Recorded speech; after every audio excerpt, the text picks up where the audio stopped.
To this special meeting. Honorable members of City Council, on March 12, 2020, Governor Northam declared a state of emergency due to the COVID-19. Because of the catastrophic nature of the declared emergency, it is impractical and unsafe to assemble a quorum of City Council in a single location. In accordance with Virginia Beach City Code 2-21, Virginia Code 2.2-3708A3, Virginia Code 15-2-1413, and the city's community government ordinance adopted on March 31st, 2020, and Chapter 854 of the 2019 Acts of Assembly, as amended and by the authority vested in me as mayor of the city of Virginia Beach, I hereby call for a special meeting by electronic communication means of the Virginia Beach City Council, Tuesday, April 28, 2020, at 5:30 p.m. In accordance with Virginia Code 2.2-3708.2A3, this special meeting by electronic communication means will be held virtually with City Council members participating via video audio conference. The purpose of this special meeting is for the City Council to receive briefings regarding COVID-19 update and COVID-19 federal and state funding housing assistance, hold a public meeting to obtain public input regarding the real estate tax assessment rate, as well as consider the items listed on the printed agenda. This special meeting will be broadcast on cable TV, www.vbgov.com, and Facebook Live. Citizens are encouraged to submit their comments to the City Council prior to the special meeting via email at citycouncil@vbgov.com. Should a citizen wish to make comments during the special meeting regarding the real estate tax assessment rate, staff will attempt to facilitate real-time citizen participation in the special meeting for those citizens who register at https://vbgov.webex.com. In addition to registration, any city wishing to make comments during the special meeting regarding the real estate tax assessment rate must also register with the city clerk's office by calling 757-385-4303 or via email at abarnes@vbgov.com prior to 5:30, April 28, 2020. Sincerely, Robert M. Bobby Dyer, Mayor. Okay, Madam Clerk, can we have the roll call, please? Yes, sir. Councilmember Abbott. Aye. Councilmember Berlucci. Present. Councilmember Henley. Present. Councilmember Jones. Present. Councilmember Moss. Present. Councilmember Tower. Present. Councilmember Rouse.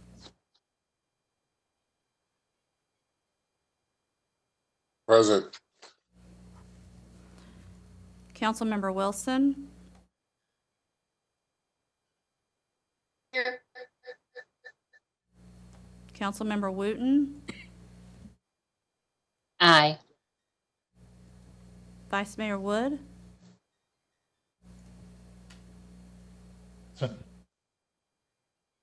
Mayor? Present. All present, Mayor. Okay, Madam Clerk, at this point, do you want to give the rules or wait until we do the public hearing? So can I go over the rules Yes, you for can. the You go over them now. presentations? Yes. Thank you. Thank you, Mayor. Good evening, Mayor and members of City Council. This is the City Clerk, Amanda Barnes. This evening's meeting is being conducted electronically and is allowed as described by Mayor Dyer during his reading of the call for special session. Also, please note this meeting is being recorded. There are two presentations listed on the agenda. At the end of each presentation, the mayor will open the floor for questions. It is important that council members hold their comments until recognized. Also, should a council member, also, it is helpful for council members to ask all questions at the end, all questions, and end by stating you will stand by for answers. This helps to ensure all questions are answered before I move to the next council member.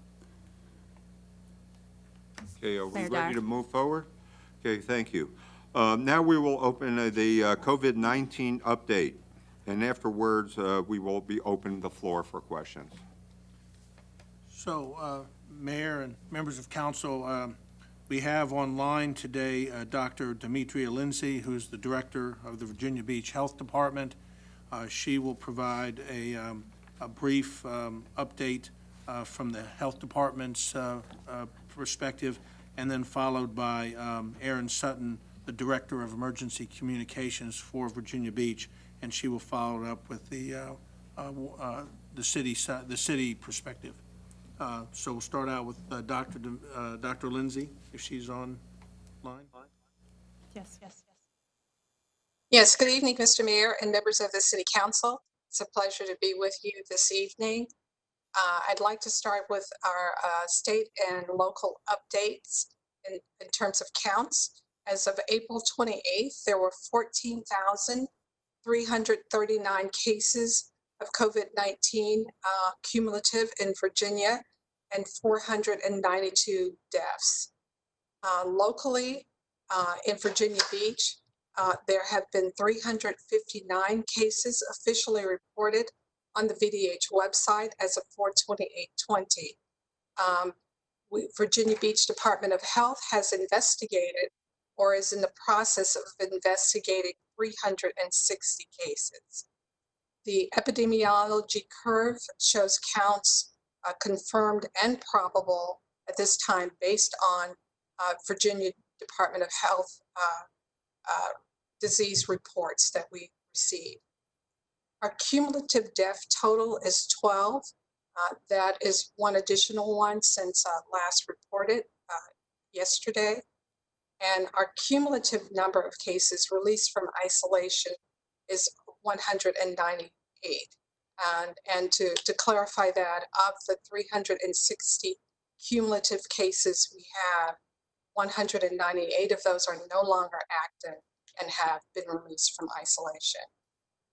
So in the early stages of this outbreak, we saw projections that raised serious concerns that cases would overwhelm our healthcare system, our staffing, and our ventilators and other equipment and personal protective equipment as well. Now our hospitals are largely stabilized, and even as cases have continued to rise, we are well able to address them within capacity for our hospital systems. Our strategies have worked. The social distancing has significantly reduced our curve based on what we're seeing, and we are well within, in terms of numbers, our ability in terms of capacity to address the current outbreak. In a recent update, Governor Ralph Northam presented the Forward Virginia Blueprint, which will help guide the Commonwealth on when to safely begin easing public health restrictions. To ensure the continued safety of Virginians, the Commonwealth aims to test at least 10,000 individuals per day. And there is a working group led by former Health Commissioner Dr. Karen Rimley and currently co-chaired by the state health epidemiologist, Dr. Lillian Peake, that is working on a testing work group established by Governor Northam. There's also a work group on contact tracing, as well as a work group addressing personal protective equipment and hospital capacity and staffing. Locally, the Virginia Department of Health is also working to enhance our capacity to address this outbreak as it continues to evolve. We've seen a dramatic increase in our medical reserve corps or MRC volunteer enrollment. We are working to train contract staff consisting largely of epidemiologists and other public health skill workers, pulling from retirees and other sources of skilled workers. Also, MRC volunteers, as well to enhance our capacity. We also have medical MPH students, as well as fellows and other staff from local universities and our medical center who are either supporting us directly through contract or also joining our volunteer MRC workforce to also help us in being able to expand our capacity to respond to this outbreak. Further, I would like to say, as this continues to evolve, we know that this is something that we need to think about as the long haul, not something short term. That said, as we begin to look for the potential of reopening sometime in the future, it's important to remember that those public health strategies that we've put in place in terms of recommending social distancing, also proper hand hygiene, staying at home when you're sick, and avoiding large crowds will continue to be very important measures, and this in addition to other strategies such as case and contact tracing. So those measures need to continue regardless of the next steps, ensuring that we address this and continue to keep our public safe. Thank you. Thank you, Dr. Lindsay. Were we going to have council? Aaron. So before we get to questions, I ask Erin Sutton to come up and give you her status report. Welcome. Thank you very much.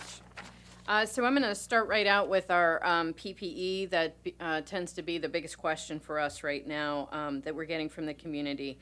The personal protective equipment supply chain is still a challenge. Our logistics team and purchasing team have done an absolutely outstanding job in getting PPE as quickly and efficiently as possible. They're tracking our burn rates on a daily basis, and we received our first PPE shipment from the Virginia Department of Emergency Management last week, which came just in time. And Friday, we received part of our large N95 order of 46,000 N95 masks, and we're hoping to receive the rest of that order by Friday this week, which will help tremendously. Occupational Health is still working with departments to address the use of PPE and the conservation of PPE, and has been working with some of our sister cities in looking at ways to have the PPE disinfected so it can be reused again.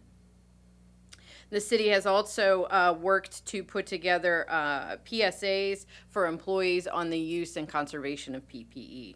So while we still have that challenge, we are doing quite a bit better in helping to support our healthcare facilities too. The EOC is maintaining its current COVID-19 response structure, but we are over the next couple weeks looking at the transition from response to recovery as we think about the reintegration of staff and businesses opening and wanting to be in the right process for that.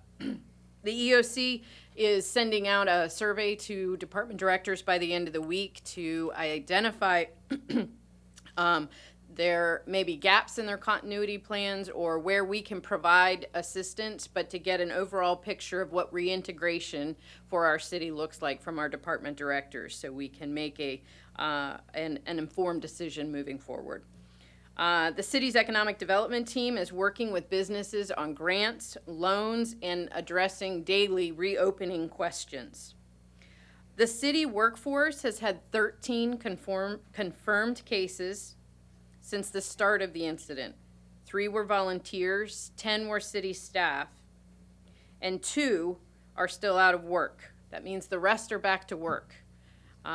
And I have to attribute the low numbers to our strong coordination and safety messaging within the departments, close involvement between safety and our health department partners, as well as the guidance for wearing PPE, conserving PPE, and ensuring that we have the appropriate use and availability across the city.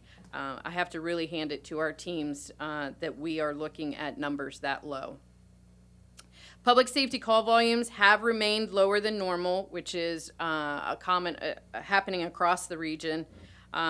Weekends has a general uptick, and the police are monitoring protests related to the stay-at-home mandate.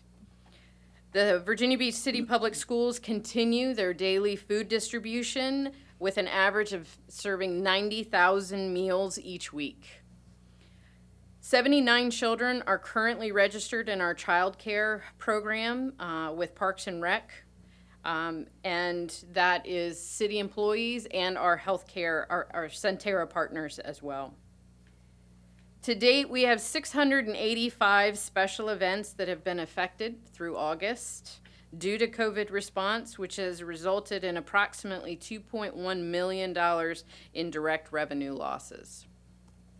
Human Services is still responding to a huge influx of SNAP applications. They are up over 4,000 since the incident began and are working around the clock to get them processed. Additionally, they've gotten their foster care intake center set up and ready to go to address any issues.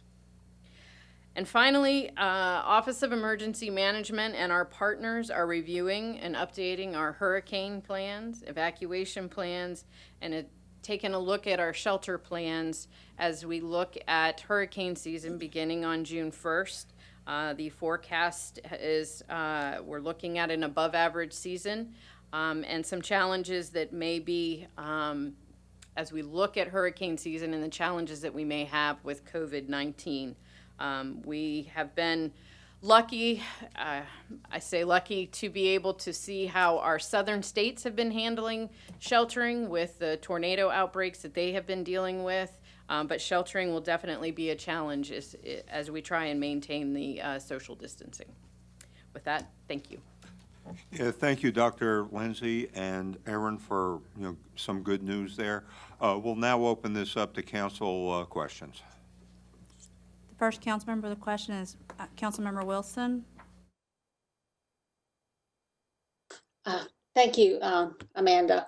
I have a couple of questions for Dr. Lindsay.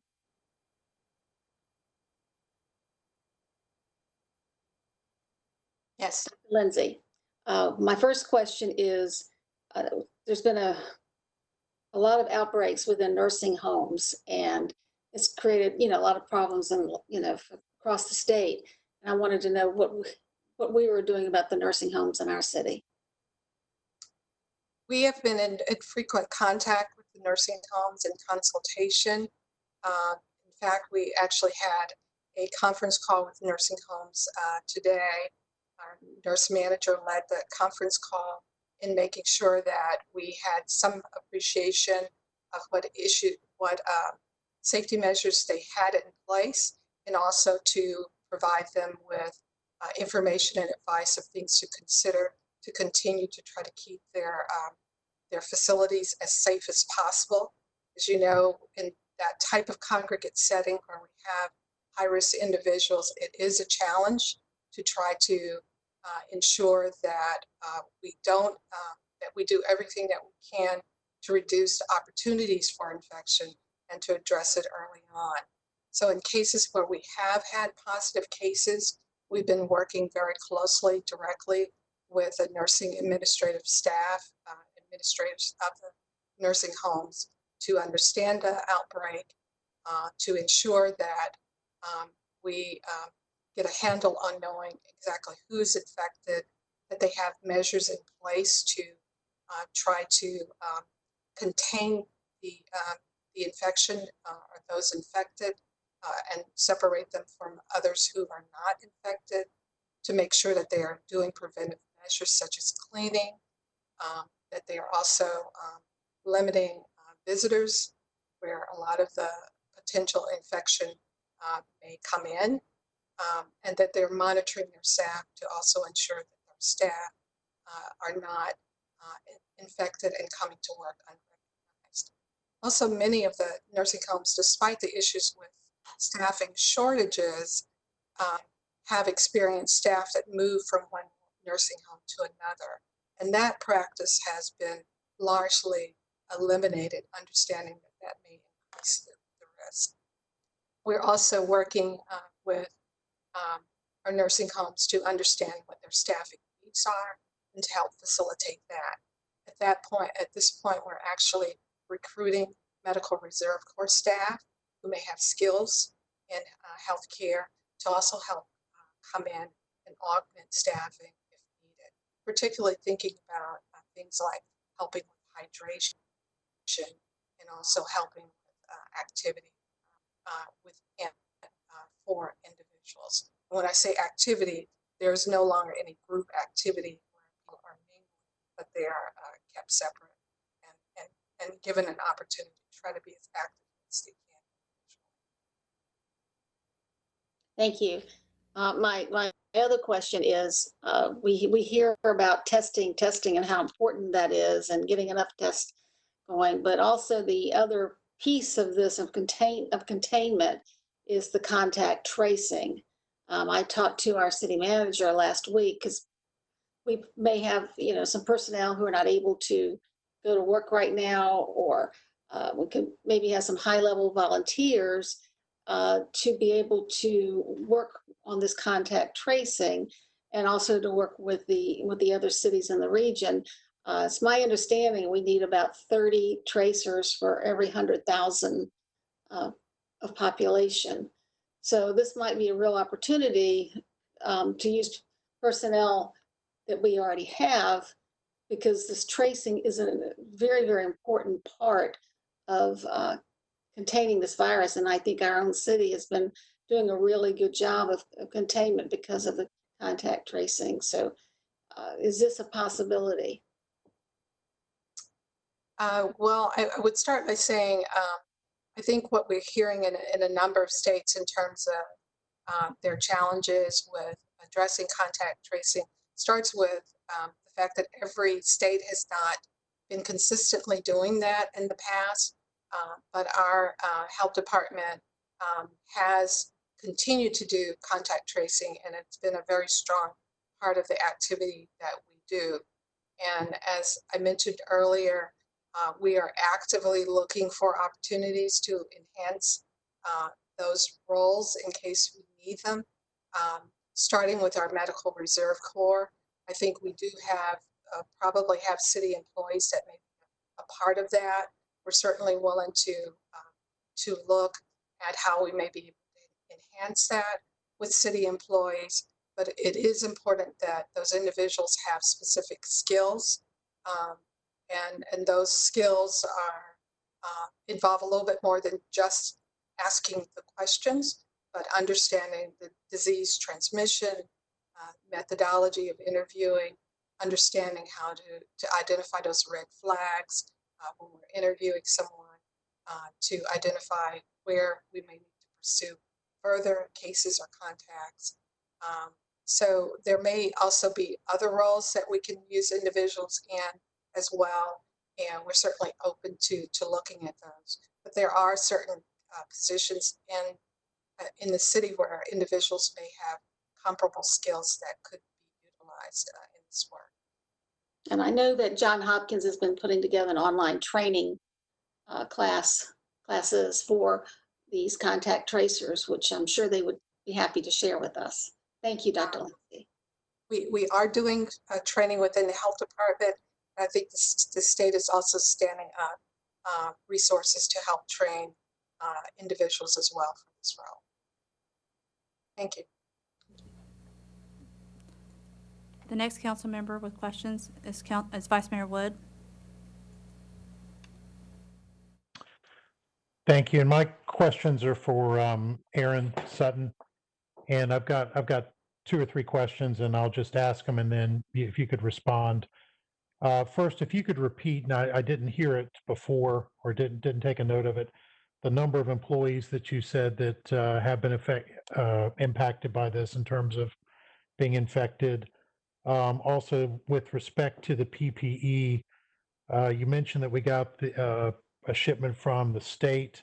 I'm interested in if you could just give us an overview of the sources of the PPE and what percentage of that is coming from the state versus other sources, and are we having any kind of regional cooperation on this, and are we in a position where obviously we're competing with other regions, and I'd like to see if, or with other cities within the region, and I didn't know if there was any kind of regional approach to this, so I'll sit back and listen to the response. The city workforce has had 13 confirmed cases, and all but 2 have been returned back to work. As it relates to the PPE from the Virginia Department of Emergency Management, I don't have the exact numbers that we got. It was our first shipment that we received, and I do remember we got about 1,500 N95s and some disinfectant, and so it was a rather small order. And then the N95s that we received was an order that we put in almost immediately after this event started. So it's been a long time coming in waiting for the N95s. We are communicating with our cities, and we've had a couple of times that we've worked to put some regional orders together, only to lose them to other states or to FEMA. And so what we are doing now is sharing our vendor information with each other. So that if say Chesapeake has a line on something, they're sharing that information. So we're doing, we hear vendors tell us that we have a better chance of getting supplies if we put in a really big order. We've done that 3 times and it's been canceled. And then we've had vendors say it's better if you put in smaller orders, we can honor those. So they're kind of all over the map, but we are in communication with our sister cities throughout the region we have the process in place if we do find a vendor that will honor a large order, but so far we have not had much success with that.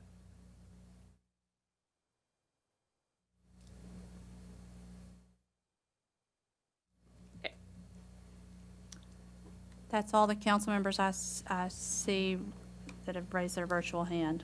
Okay, thank you very much. And once again, thank you, Dr. Lindsay and Erin, for a very outstanding and informative presentation. Mr. Manager?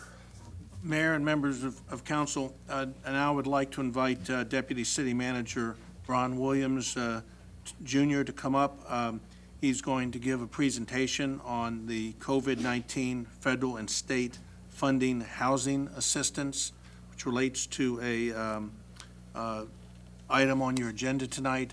And I believe that Andy Friedman is online in case there are questions that need to be answered by Andy.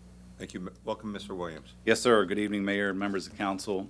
We do also have Ruthie Hill, our housing program administrator, here in case we have questions. We provided a more extensive presentation to you in your Friday packages, and it was posted online.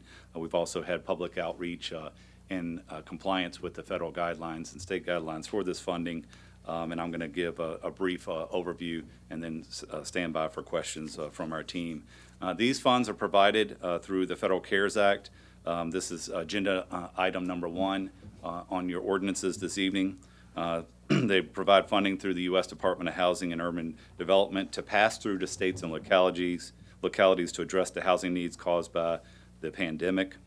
Also, the Commonwealth has made available state funds to assist persons experiencing homelessness by providing non-congregate shelter during the crisis. The proposed uses, excuse me, sorry,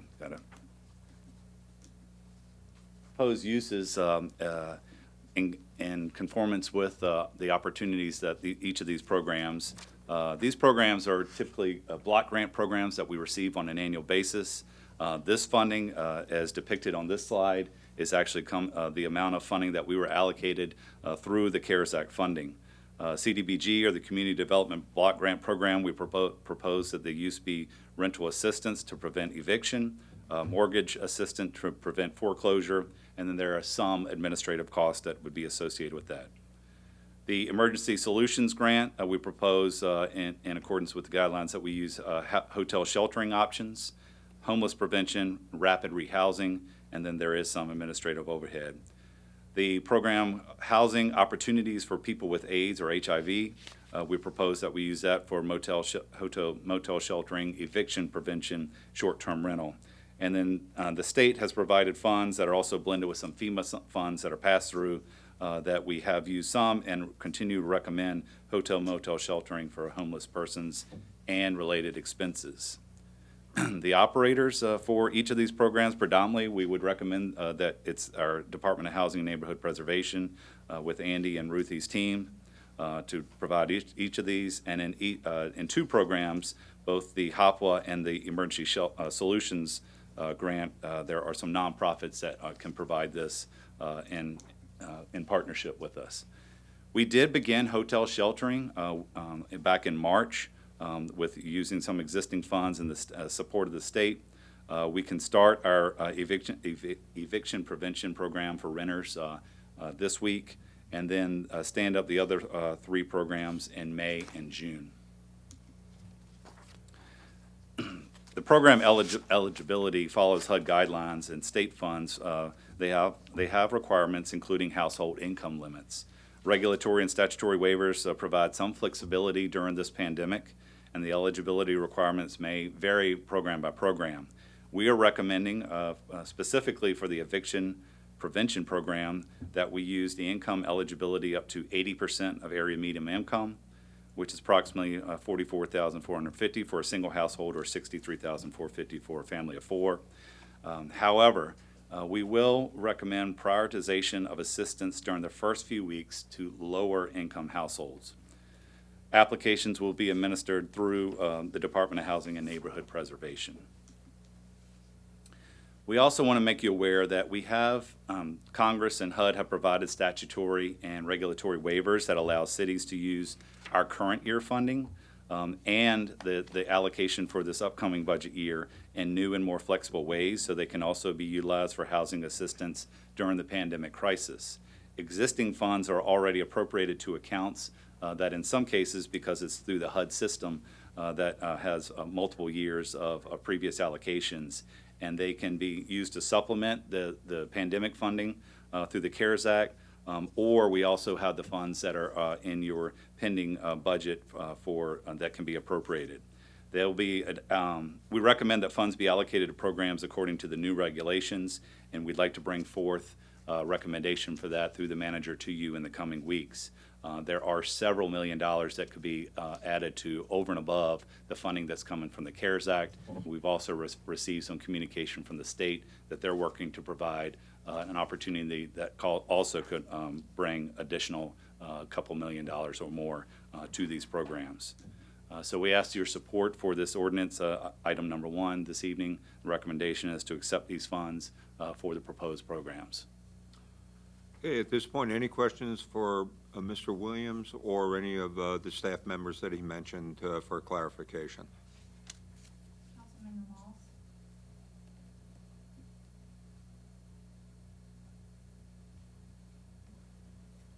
Councilmember Moss? Councilmember Moss?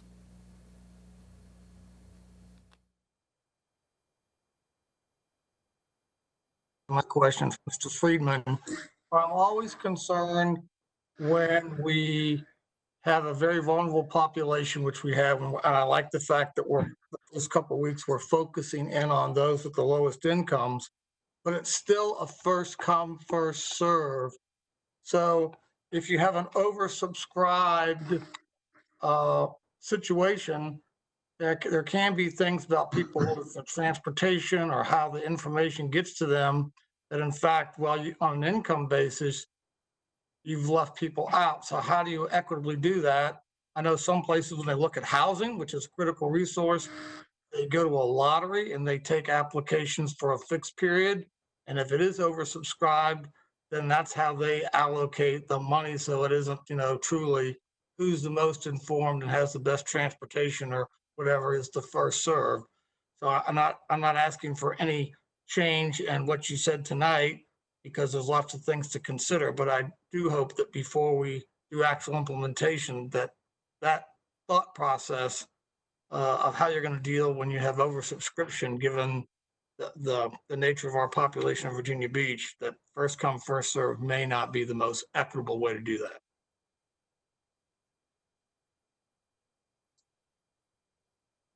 Thank you, Mr. Moss. I agree that a lottery could be the more fair way. Um, I think we're gonna, when we open this system and see what happens, I think we might have to do that. Right now, we're thinking of first come, first served, but if it is really that far oversubscribed, that might be where we have to move to. Well, Andy, I trust your judgment. Thank you very much. Thank you. I don't see any other council member that has a question. Okay, that being said, thank you very much. Thank you. Okay, thank you, Mr. Manager. Okay, at this point, we will move on to ordinances and resolution. And, The public hearing, oh, okay, before the instructions, for the public hearing. for the public hearing, my apologies. We're going to go ahead with the public hearing on the tax assessment. Mayor and members of council, there are 9 speakers registered for this evening's public hearing. To ensure this live electronic event is successful, please note the following meeting instructions must be followed. Once the mayor opens the public hearing, I will call the speakers in the order which they registered. Speakers will have up to 3 minutes to make their comments. If the speaker does not respond, or if a technical issue occurs which renders their comments unintelligible, I will move on to the next registered speaker. Speakers, please mute any additional devices you have in the room to avoid any unnecessary background noise and/or the possibility of echoing or reverberation.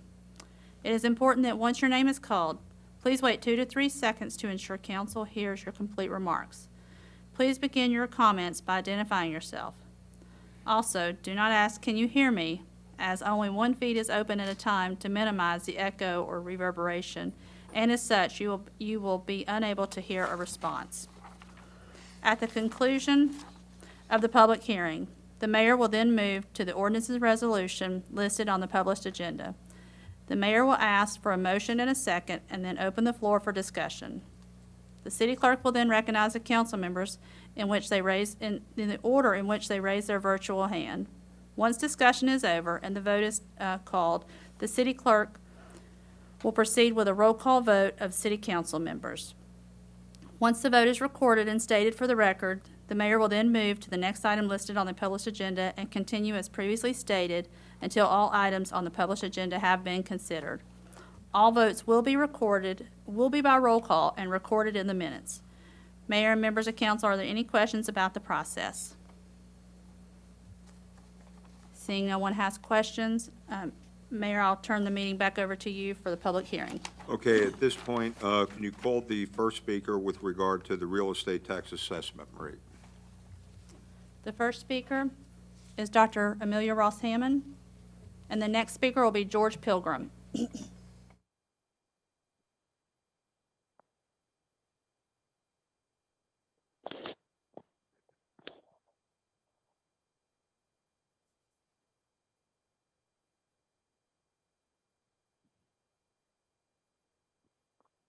Hello?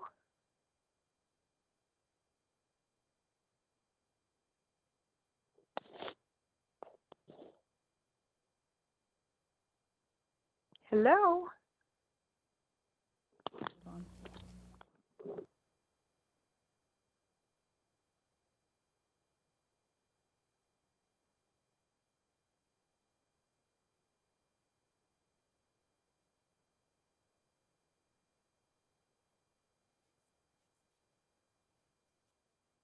Ms. Ross Hammond, we'll call you after Mr. Pilgrim, but we'll just need you to begin your comments once you hear your name. George Pilgrim? My comments pertain to the tax levies on boats and cars as prescribed by the property tax ordinance. The ordinance refers to the boats as privately owned boats and watercraft used for recreation. By the ordinance, a $25,000 car is levied a tax of $500. Expensive? Sure it is. But so is the expense for maintaining safe and reliable roadways in Virginia Beach with the cost of personnel, heavy machines, and year-round maintenance. Now, the same is true with boats. Dredging and maintenance of waterways throughout the year so they're navigable and the boats don't run aground is also expensive. How expensive? $3.3 million in the proposed budget.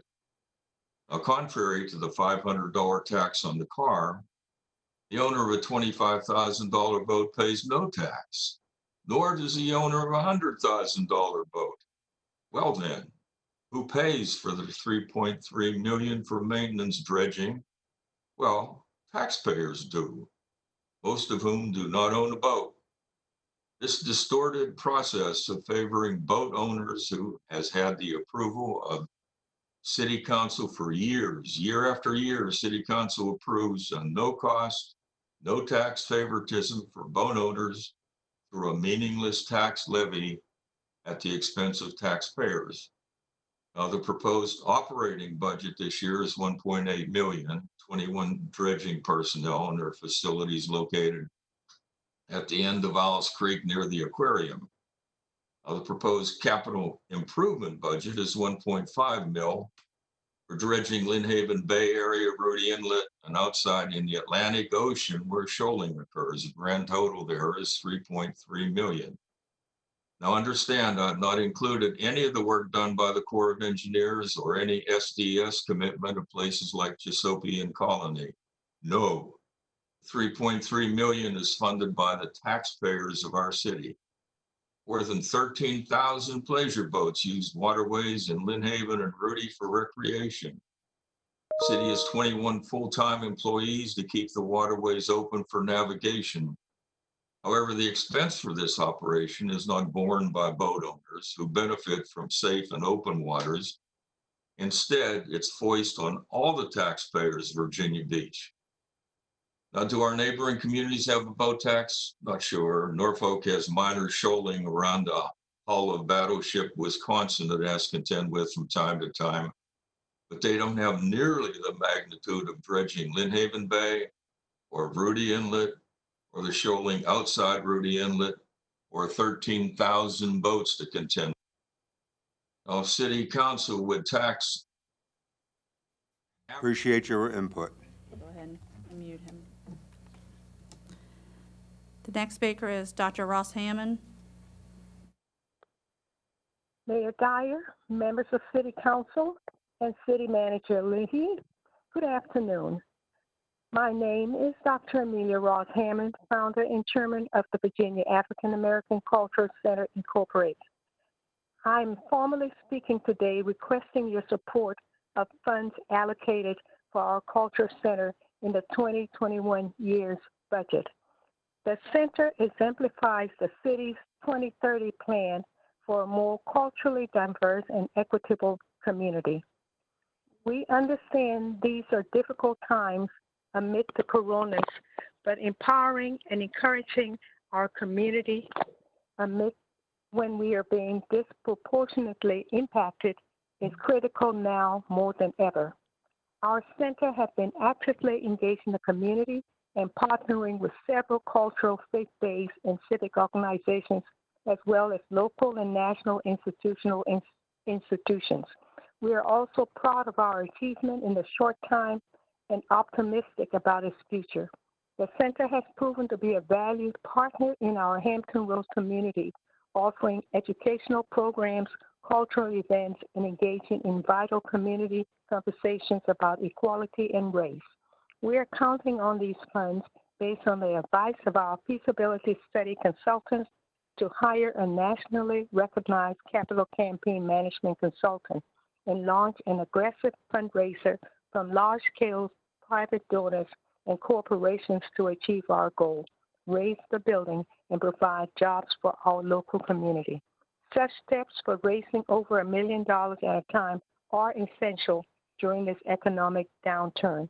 We are relying on the city's promised commitment as a private-public partner in this important historic endeavor to enhance our social infrastructure. As the largest city in Virginia with the oldest African-American historic community in the nation, we can lead the way despite current challenges. Once built, the center will be a place that brings people together, promoting community and family values for everyone in a safe and welcoming environment. Therefore, I ask your serious consideration to include funds in the city 2021 budget as soon as possible for the center. After all, we are all in this together and responsible for each other. These are the reflections and the sentiments of our board of directors: Bruce Williams, President; Vanessa Moore, Vice President; Michael Anderson, Treasurer; Cheryl Davidson, Secretary; William T. Calhoun; Wayne C. Jones; Dr. James Barnes; Kelvin Arthur; Shavette Jones; Tony Spencer; Justin Colwell, and Shanti Mullen. Thank you very much, Dr. Ross Hammond. The next speaker is Diana Howard. Hi, my name is Diana Howard, and I'm the chair of the Virginia Beach Tea Party. And I'd just like to say that in these extraordinary times, when people are losing their jobs, when businesses are forced to close, where we are not going to be getting the income from people going to work, from people going out shopping, from businesses being able to collect taxes, we need to not overburden our budget with things that are extra. We need to just do necessities. We need to not overtax our citizens who are right now just trying to live, from day to day, from no paycheck. Businesses are not, being able to survive, some of them. They're taking out debt to be able to just maybe they can reopen. And we have no idea when that is going to be. And even when we reopen, there's still being limitations on what we can do, on how many people we can have in our businesses. We have to live within an unknown amount of income coming in. So I ask you not to keep the increase in the real estate tax, to lower that so people have less of a burden on it. And for our businesses, our small businesses, if you can maybe get rid of the B-poll tax or get rid of the property tax, something to help them keep going along instead of taking on debt to get out more loans, because the federal government can print money, but we cannot. And we cannot take on more than we can actually afford to do. I sent you all an email today with cuts that I suggested. Hope you all take a look at it. Just trying to push off things that we don't need to do right now, so it frees up our budget for things that we have to do. Thank you. The next speaker is George Coe Torres. Hello. I'd like to thank the Honorable Mayor and members of council for allowing me to speak today. I'm with the Atlantic Avenue Association. I'm also the owner of Doughboys Restaurants at the resort. I also want to thank the mayor and members of council for the meal tax holiday for May and June. This is very good for families and businesses, and we appreciate that a lot. And our residents appreciate that a lot, as well as our visitors, the few that we have. I'd like to also say that restaurants right now, especially full-service restaurants, are in the worst state of affairs probably in the history of the restaurant industry. As of today, and I subscribe to a lot of information, full-service restaurants overall, closures nationwide is approximately 40.6% closure. 80.6% of full service restaurants The revenues are down 80.6%. That's 80.6%. I would venture to say that at the resort, it's probably worse. And I don't want to leave out retailers and others down there that are doing absolutely zero sales. Very difficult times for everybody down there. Very difficult for everyone in Virginia Beach trying to operate a small business.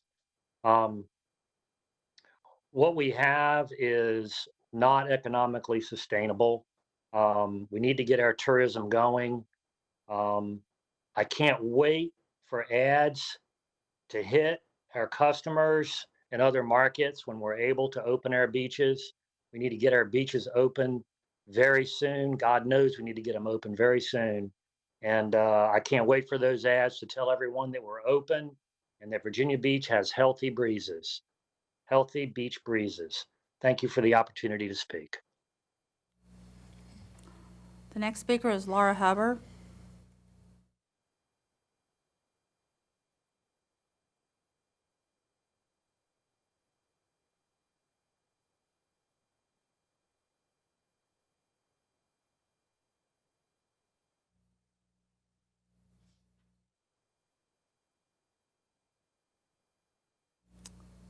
Sorry, we'll come back to Ms. Hubbard. The next speaker is Andrew White. Members, my name is AJ White, and I'm here to ask you to support two different things. First one being no taxes or fee increases this year. Would go a long way to help out all the citizens and employees in the city. I'd also like for you to support the Workforce Development Program for Public Safety. It affects myself, my wife, and my father, as we're all public safety employees with the city. I know it's a tough time, but asking you to keep the promise you made to all those public safety employees last year and for years to come. Thank you. Have a good day. We'll go back to Laura Hubbard.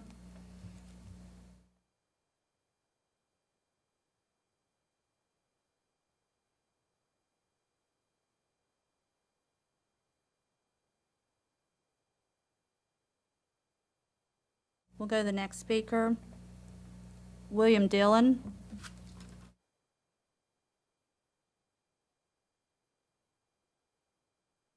My name is Bill Dillon, and I have been the owner of Abbey Road Pub and Restaurant since 1982. In all those years, I've never been closed this long except when I had a fire in 2006. At least that was just one restaurant employing 50 people. What we have now in this country is 30 million or more small businesses being affected by COVID-19 and millions of people out of work. And every day we come closer and closer to a full-blown depression. This is as serious as it gets. The last thing to do right now is to raise real estate taxes. We need to put that on hold. The best budget decision you can make right now for Virginia Beach is to urge our governor to reopen our city and our Commonwealth. I think restaurants would gladly collect meals taxes to be open by early May. The meals tax holiday is a nice gesture, but we'd rather be collecting money for our budget. The restaurant industry is the most regulated of all businesses. We pride ourselves on having the most sanitary, clean, and safe environments of any business, and we are ready and we need to get our employees working again and our economy working again. We know from statistics that hundreds of thousands of people are injured every year in automobile accidents, and an average of 34,000 or more people die. Yet people are not afraid to get in their cars. Imagine if we tried to lower the speed limit to 35 miles per hour on interstates throughout the country to save lives. Do you think the public, the trucking industry, other industries would accept that? Or do you think they'd be willing to take a risk and drive at a higher speed? Please urge our governor to let us reopen our businesses now. As was reported in today's Virginia Pilot, it was recently ruled that the governor did not have powers he claimed to have under the state of emergency he declared. Consequently, his Executive Order 53 was ordered by a circuit court judge to be modified. Only it wasn't modified enough, and other businesses unconstitutionally were left out. There are other states that are challenging their governors for overreach as well. As other states begin to reopen, we can't sit back and watch our potential visitors bypass us as we wither and die. There's also a human cost of this quarantine and of people losing their jobs.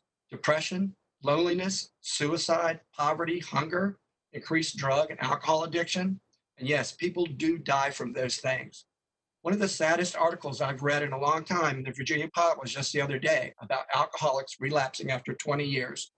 They are quarantined and cannot go to their AA meetings and are lonely, so they relapse. Do we add their deaths to COVID-19 as COVID-19 related? We must look at the toll this takes on our citizens versus the toll of our economy being shut down. Please, let's fix this now and make sure when we do reopen, and it does need to be soon, that we're spending enough money on advertising to let the world know we're back in business, safe business. Thank you. The next speaker is Robert Dean. Good evening, ladies and gentlemen. Right off the top, my recommendation to really bring this thing in to bear all the pain and anguish that all of our business, all of our people are suffering. I'd like to bring a note to you that Disney World just last week closed their facilities, laying off and furloughing 100,000 employees. That amounted to a monthly savings of $500 million. Next, I would totally eliminate the BPOL tax and reduce the meal tax by a minimum of 5%. Ladies and gentlemen, we have the third highest meal tax in the nation, higher than Chicago, Los Angeles, New York, Washington, Atlanta, everyone in this nation, except, of course, we're tied in second and third place with Chesapeake. That has to be cut. The next thing I would recommend is cutting the real estate tax by 5%, taking the 0.9919, which is the lowered rate by law on Part A of the state's real estate requirements, take it down to 94.231 cents. Put a freeze on all grants and eliminate those such as the Chamber of Commerce. We give $25,000 a year, or $10,000 a year rather. They provide no public service whatsoever.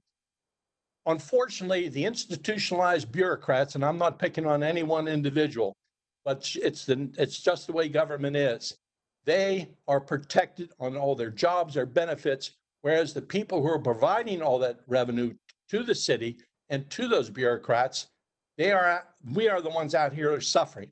I just personally had to sit down with my stockbroker and take some major changes to the rest of the year because I don't have enough money coming in to live and to make it out to the rest of the year. So I had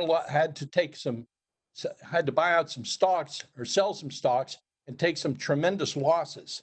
This is not going to turn around in 60 or 90 days. And while I have empathy with everyone at the ocean front and all the plates, but the rest of the city west of Pacific Avenue, these people, all of us, we are really suffering. And as far as the stormwater fee increase, how pathetic of a suggestion to raise that, such a regressive tax. If a $500,000 home is paying the same amount as a $50,000 or $150,000 home, something's wrong with this. It's just totally regressive and it's totally unacceptable. You need to eliminate that stormwater fee increase and consider seriously after this pandemic goes away, hopefully soon. Thank you, Mr. Dean. We really appreciate your input. The next speaker is William Bickle.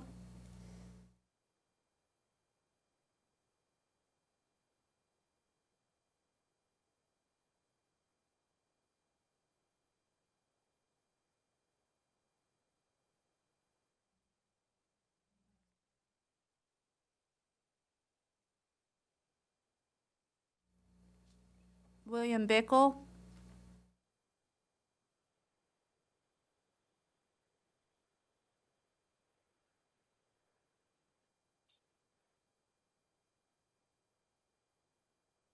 Sorry, he's not responding.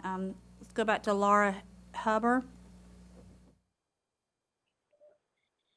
Good evening. Thank you, Ms. Barnes. My apologies for that technical issue. Good evening, Mayor, City Council members.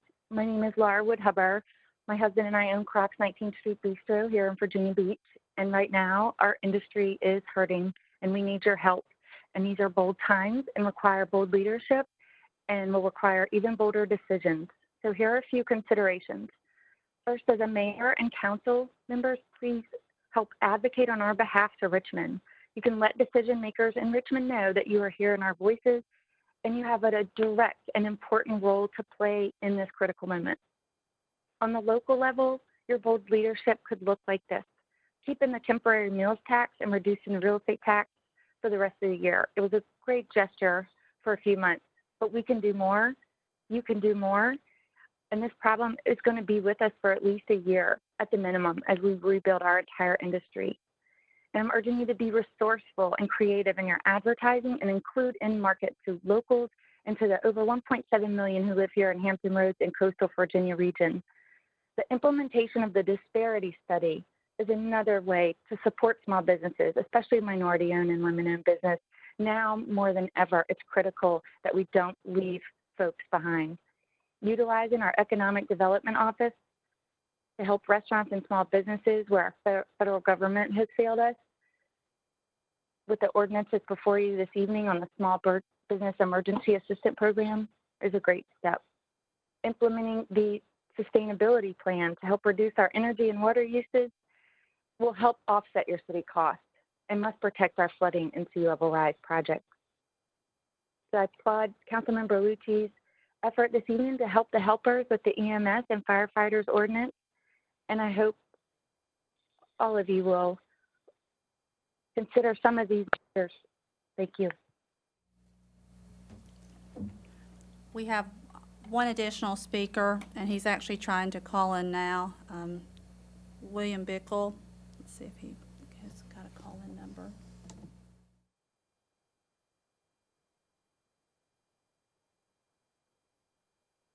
He's not online yet. So that's all the speakers, sir. Okay, thank you, Madam Clerk. Okay, at this point, we will move now on to the ordinances and resolutions. The first item is an ordinance to accept and appropriate $2,097,883 from the CARES Act funding and $89,577 from the Virginia Department of Housing and Community Development to the fiscal year 2019-20 Department of Housing and Neighborhood Preservation COVID relief measure. May I have a motion at this time? Mr. Mayor, I move approval. Second.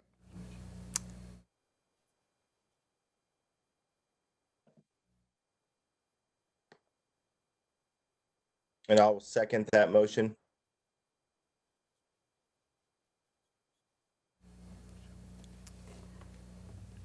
Councilmember Jones? Aye. Sorry. Do you have questions, sir, or comments? I said aye. Thank you. Is there any discussion?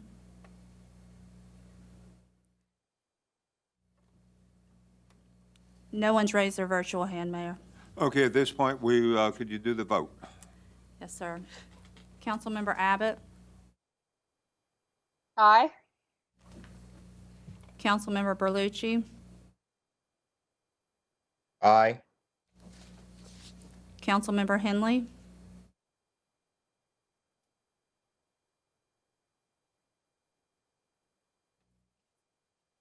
Aye. Councilmember Jones? Aye. Councilmember Moss? Aye. Councilmember Tower?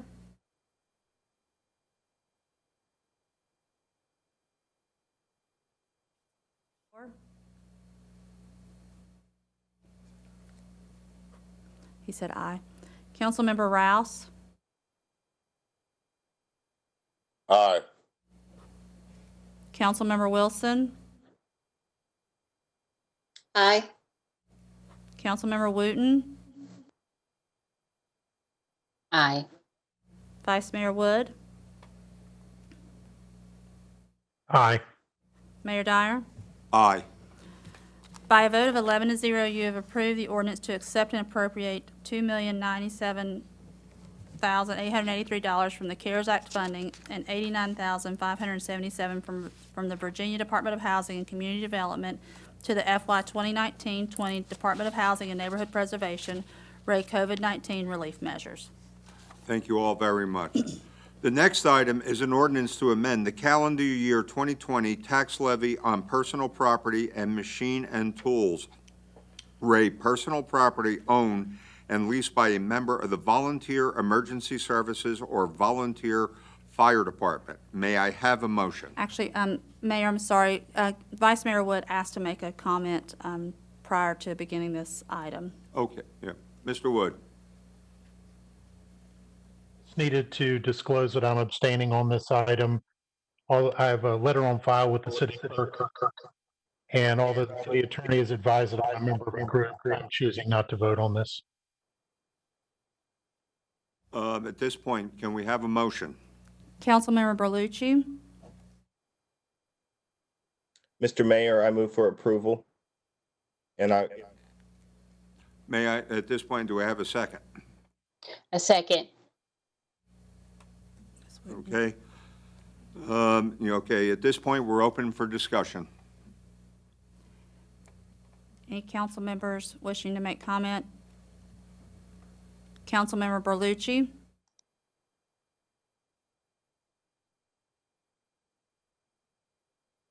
Well, thank you. Virginia Beach is a very special community.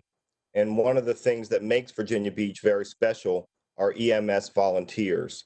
In fact, Virginia Beach is home to the largest volunteer EMS system in the country. And the system not only saves taxpayers more than $20 million each year, but it helps to promote safety in our community because trained medical technicians live and work among us, even while they're not on duty. EMS volunteers regularly place themselves in harm's way in order to serve our community by keeping us healthy. And they help us during some of the most critical moments of our lives, and they do so without receiving a paycheck. And the risk to EMS volunteers has been intensified by the COVID-19 global pandemic. In a recent letter to City Council, Chief Ed Brazel told us that EMS volunteers have not hesitated to stand the watch alongside their career EMS, fire, and police partners, and that they share the same risks as career providers, including the virus threat. He said the volunteer rescue squads are playing a critical role in the COVID-19 response here in Virginia Beach, and that in a time of stress and uncertainty, they focus their efforts on meeting the mission, serving our community without a complaint. The ordinance proposed this evening will eliminate the personal property tax on one vehicle for active members of our EMS system. And I'm offering this ordinance in recognition of their volunteer service and their sacrifice, and I hope council will adopt it this evening because it is time for us to help those who help us. Thank you. Any other comments or questions from council members?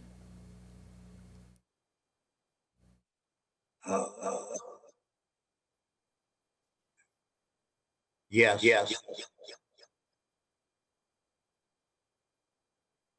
Can you hear me?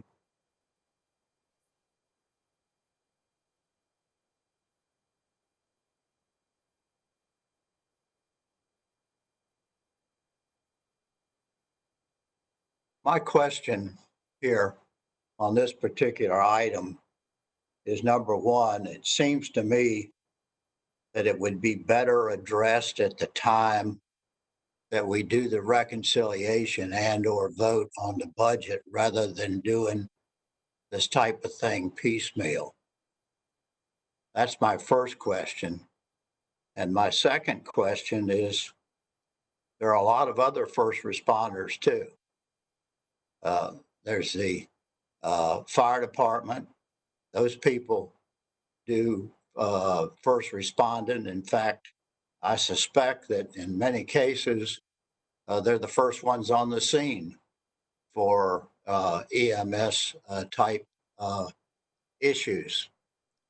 And I'm wondering if we shouldn't postpone a vote on this until we get to the budget where we're ready to vote This is just another reduction in revenue that's being proposed when we haven't decided what all of our offsets are going to be as far as the rest of the budget is concerned.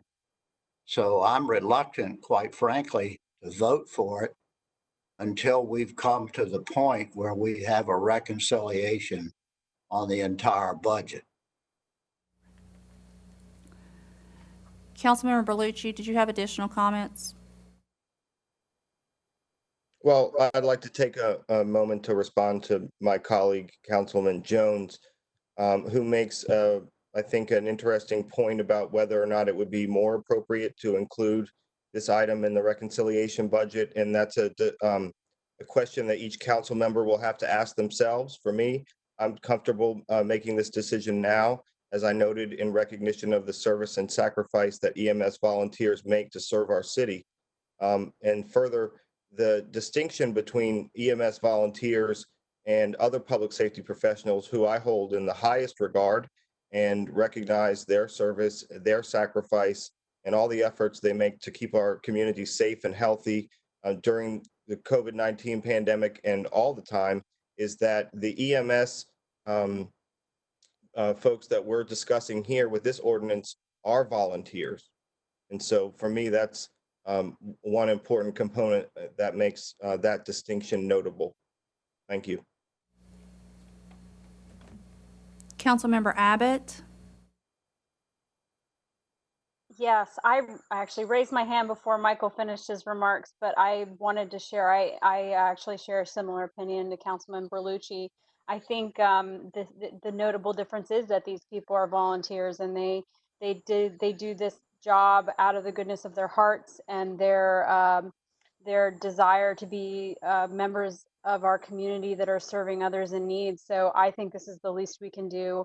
I respect Councilmember Jones's position on wanting to do this during during the budget reconciliation, but I think this is a small thing that's going to have a very small impact on our overall budget, and I think it's something we can do today. So I appreciate the conversation.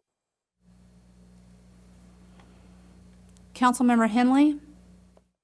Yes, I do have a question.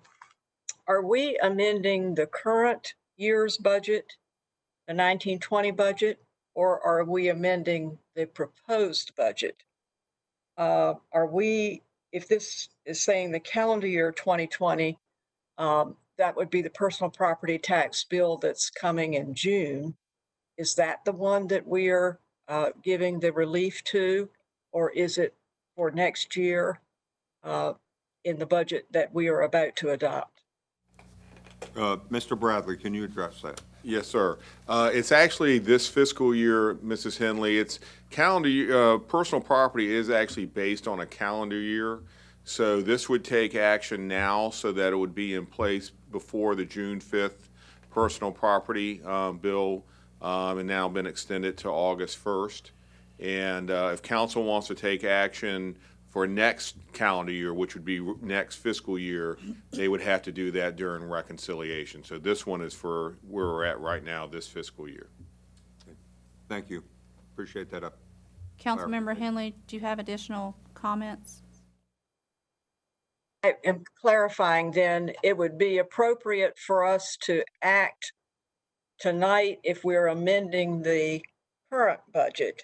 But then if we wanted to include it in next year's budget, then we would also need to address it as a part of reconciliation for that budget. But the impact will be for two budgets then, at least, if we're doing it that way. Is that correct?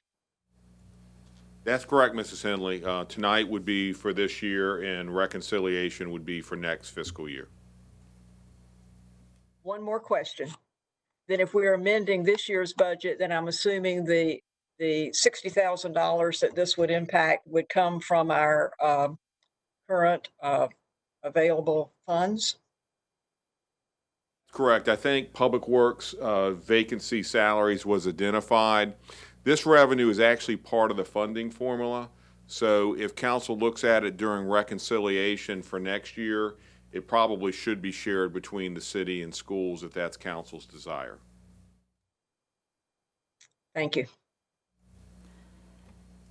Councilmember Moss, and then the next council member will be Miss Abbott. Well, I want to agree both with Barbara and with Lewis and with Mike. How's that? First of all, I'm supporting it. Lewis is right. When we adopt this ordinance, we really are taking on a structural change because we are creating a new entitlement. And I think it's a good one. So that's not a bad thing. But rather than saying reconciliation, I like the term when the council decides to make the budget we want versus the budget we got. This would now be a bill at the top of our list for a structural offset. I also would not agree with Mr. Bradley that we should ask the school to share in that cost. We've decided to grant a privilege, as we should, or a benefit that we should. And if we want to grant that benefit, we should absorb that on our side of the ledger and not impose that cost on the school system. That's my personal view. But I do think we need to recognize that, in fact, though it is in this budget, we are making a long-term sustained commitment that what we're going to do. And so it is really one of the first bills we have to pay, or the first offset we will need to find when we'll talk about that hopefully at our special meeting this coming Thursday, when we try to find out all the things that we want to add back and take out and where our revenues are. But I think it's a good recognition for those folks. But Lewis is right. When you vote for this, we're voting to find the first offsets for next year's budget. But I'm happy to go find those offsets. I think there's plenty to pick from and lots of places to harvest small amounts of money. And I know that Mike will be there with us when we go looking for that. And I'm proud to support it. But I do want to recognize that both Ms. Henley and Mr. Jones made very good observations about a structural change we're making to our budget. Councilmember Rouse. Thank you. Not to sound redundant at all, I think it's a strong ordinance. I think it's very important that we find resources and relief for those who are volunteering and put their lives on the line every day to make sure our city is safe. That notwithstanding, Councilman Jones is right, as well as the sentiments of Ms. Henley and Mr. Moss. One of the things I have an issue with, it's not the ordinance, it's just the process in general. We're talking about a budget item that's going to affect our fiscal year this year and next year, but yet we have not had any prior discussions on the budget whatsoever. And that to me is very frustrating. I mean, this is a very strong ordinance. It has all the right merits. I'll support it, but the process is flawed. It is flawed. And that's just what it is. We're talking about, finding offsets in a budget we haven't even discussed as a council yet. And that to me is that should have been the first step. We should have been constantly in communication and having different workshops on the budget before we even got to an ordinance that's going to affect the budget. And if that, we need to come up with a better process. And I know prior to this, it was one of council goals to come up with a better process when we started to address the budget. And this, once again, Michael, I think the ordinance is great. I'm proud to support it. But this process that we're in, guys, on this budget is flawed. Thank you. Councilmember Berlucci. I'd like to take a moment to thank everyone on council for your very thoughtful and comprehensive dialogue about this proposed ordinance. I think everyone made wonderful points, and I appreciate them all. Just as a point of clarification, I just want to make sure that everyone's on the same page about what I'm recommending. And that is that I'm recommending that the personal property tax relief occur during this fiscal year, and that I'm thankful to city staff and to the budget office and others for identifying an offset in public works vacancy savings from this fiscal year's budget. I, for one, would absolutely entertain the concept of making this relief permanent. But in light of the fact that the COVID-19 pandemic has exercised exaggerated stress and harm and risk on EMS volunteer providers. I thought that it would be a worthy endeavor for this fiscal year, and an offset was identified from this fiscal year's budget. Moving forward, I think we should have another conversation about whether or not we determine that would be a permanent relief we could offer in as a moment of gratitude for EMS providers. I think we should point out that having a volunteer system saves the city, as I mentioned, more than $20 million a year. So this is a small gesture relative to the city's budget in honor and recognition of those who volunteer to keep us safe and healthy. But just to reinforce the point, this ordinance was about this year, and an offset was identified from this this fiscal year's budget. Thank you. Councilmember Wooten. I want to take this time to thank Councilmember Berlucci for putting forth the resolution. I too concur that it is a very important resolution to consider during this opportune time of crisis that we're in. Certainly do appreciate all that our first responders do to support us throughout the year, and especially now. And so I certainly want to make sure that I support them for all they've done for us. But I also too want to just be mindful and also remind my colleagues that there are other groups, residents, organizations who also need help. And we want to make sure that we are equitable across the board. And so as much as we can help one group in one area, just be mindful that we also need to make sure that we do the same consideration for others during this time who may also need assistance.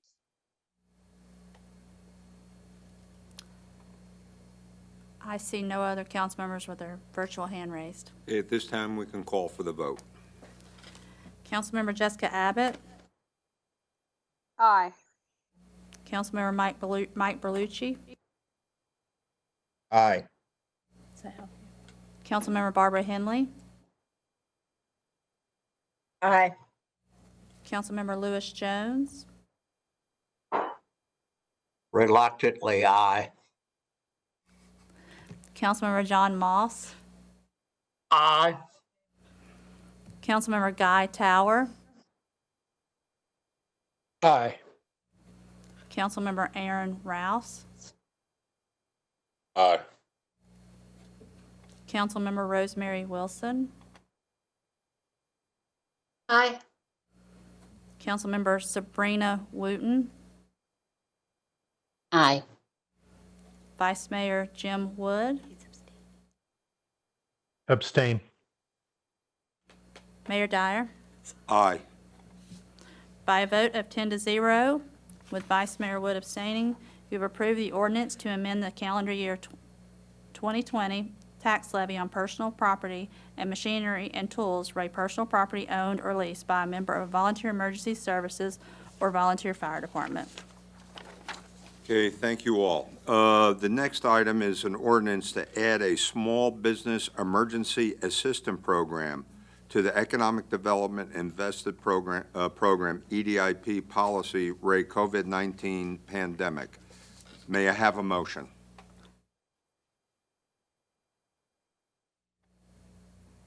Mayor, I move approval. Do I have a second?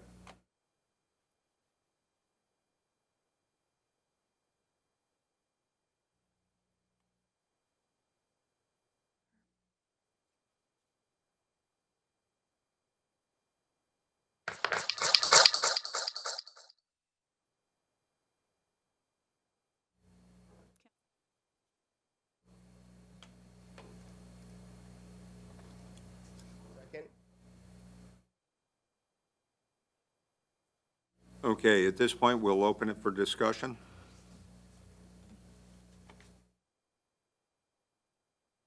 Member Sabrina Wooten. I don't have comments at this time.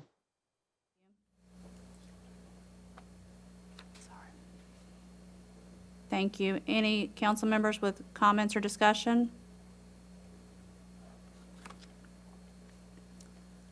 I do not see any, Mayor. Okay, I'm sorry, Mr. Moss. Councilmember John Moss. First of all, I want to thank, Mr. Williams for answering all my questions, which I know were shared with the staff. This reminds me of dropping a thimble of water into an ocean.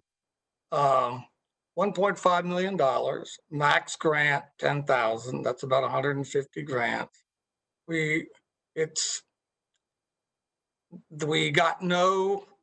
did not be provided the detailed guidelines. We're basically delegating the authority to the VBDA to come up with guidelines and detailed procedures, which we have not seen, which reminds me of the Congress approving laws that give big corporations money that they then get shamed into giving back. I think small business was defined at 500. As many people know, all the federal legislation didn't really help a lot of small businesses that are less than 4 employees, which is a small part of the small business population. I just think it's in its current maturity, it's ill-conceived. It hasn't been fleshed out. We really even haven't had it vetted with the industry that's allegedly supposed to help. There's no opportunity tonight for the public to even comment what they think about this evening. I just don't know how, to me, it doesn't meet the level of detail for us to be granting additional benefit, because this is clearly, if it's a 500 business or a 50 business, we just talked earlier this evening about a sheltering grant, and we're going to try to go to the people with the lowest possible incomes, and they're going to be the first person considered. And if it's oversubscribed, will be a lottery. Here, it's a relatively small amount of money, and we should be thinking if this is truly per grant, then we should be looking at the businesses that least have access to capital, that most likely will have the least amount of cash on hand that they've exhausted. And this should be much more targeted than what it is. And this council should be much more informed as to the actual detailed guidelines and criteria that will be used when it's awarded. And I'm not comfortable with the lack of detail, and this is certainly something that deserves more attention than it has received. Councilmember Abbott. Yeah, thank you. So I think we should take a moment, and well, one, I'd like to say I respect the work that's been done on this ordinance. I know for a fact there are a lot of vulnerable businesses right now who've applied for a myriad of relief and have found themselves being told money has run out. I'm sorry, you don't qualify, and various other things. So I do recognize that there is definitely a major gap, particularly for small businesses in our community. I would say that we should probably, I think, take a moment and recognize that there were some mistakes made at the federal level with how funding was given that we've all heard about. And I think it's time for us, and I do really believe that we have a great wealth of experience on this body of small business owners who can say, in my experience, in my business, this is what I've seen is needed, and maybe give staff greater guidelines for how this program could be administered. On the surface, I really like the idea of using economic development in this way. I actually think that this really fits its niche correctly. But I do agree that we don't have a real good setup of how this would be administered. And the last thing we want is to make the same mistakes that have been made in other programs. So I'm curious about engaging this council and getting together as a group, potentially at Thursday's workshop, and really providing staff some guidance on how we would like to see this administered. That way we can kind of avoid those missteps that happened at the federal level with some of their small business loans and grants. So I hope we're going to have more discussion on this issue. Councilmember Rosemary Wilson. I agree with John Moss that it is a relatively small amount of money considering how many businesses there are out there in our city. But but it was money meant for economic development, and it was not being utilized in that department to give incentive grants, which is what the money is intended for. So at the maximum, it'd be 150 businesses. It could be more, depending on the minimum, depending on how many grants there are and the need. But the money is there to be meant for that, and I'd really like to see us help our businesses. A lot of things that we can't do, but this could be something we could do. So I'd like to support it.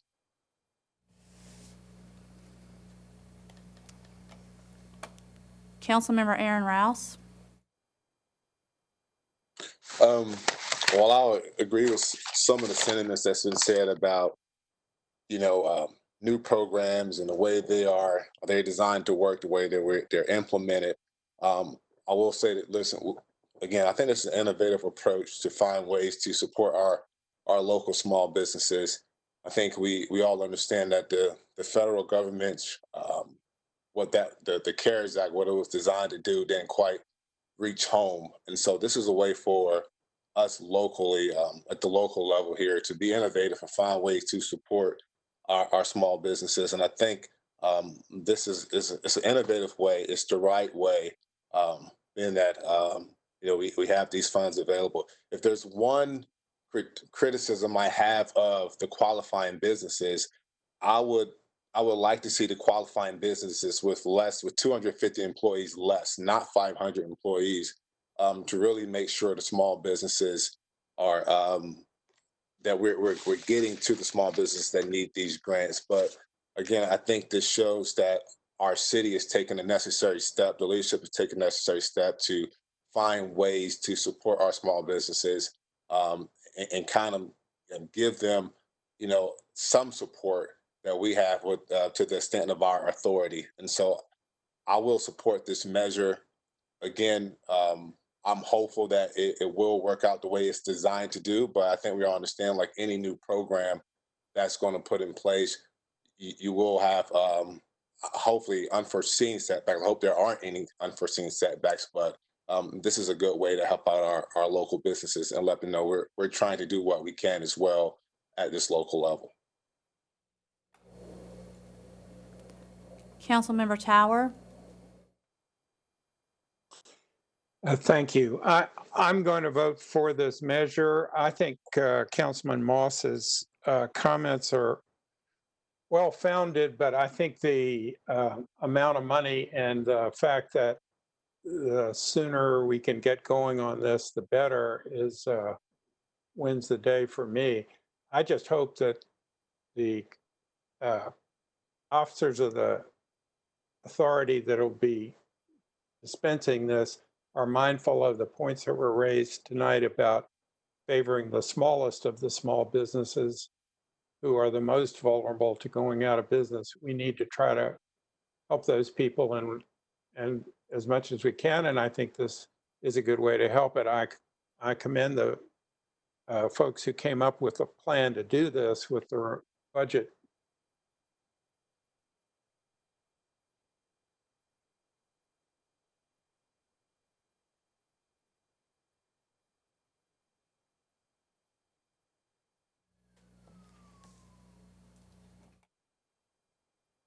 They've heard tonight. Thank you. Yes, Mr. Tower, to repeat, those last minute or so. Councilmember Tower, could you please repeat your last few moments of your comments? Your audio cut out. I'm sorry, can you hear me now?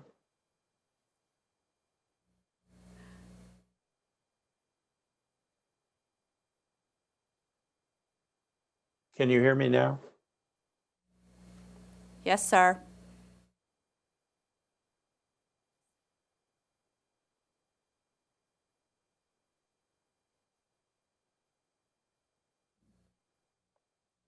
We'll move to the next speaker. Councilmember Henley. Yes, I would just like to agree with, I think, what Mr. Tower was saying, and that is, this is money that was allocated for this purpose. So it's not that we're out looking for additional money. this is money that's in our economic development investment program that I think now has an additional opportunity to help with that economic development in this time, because it's to provide rent assistance and utility assistance and such business assistance at this time caused by this particular crisis for small businesses.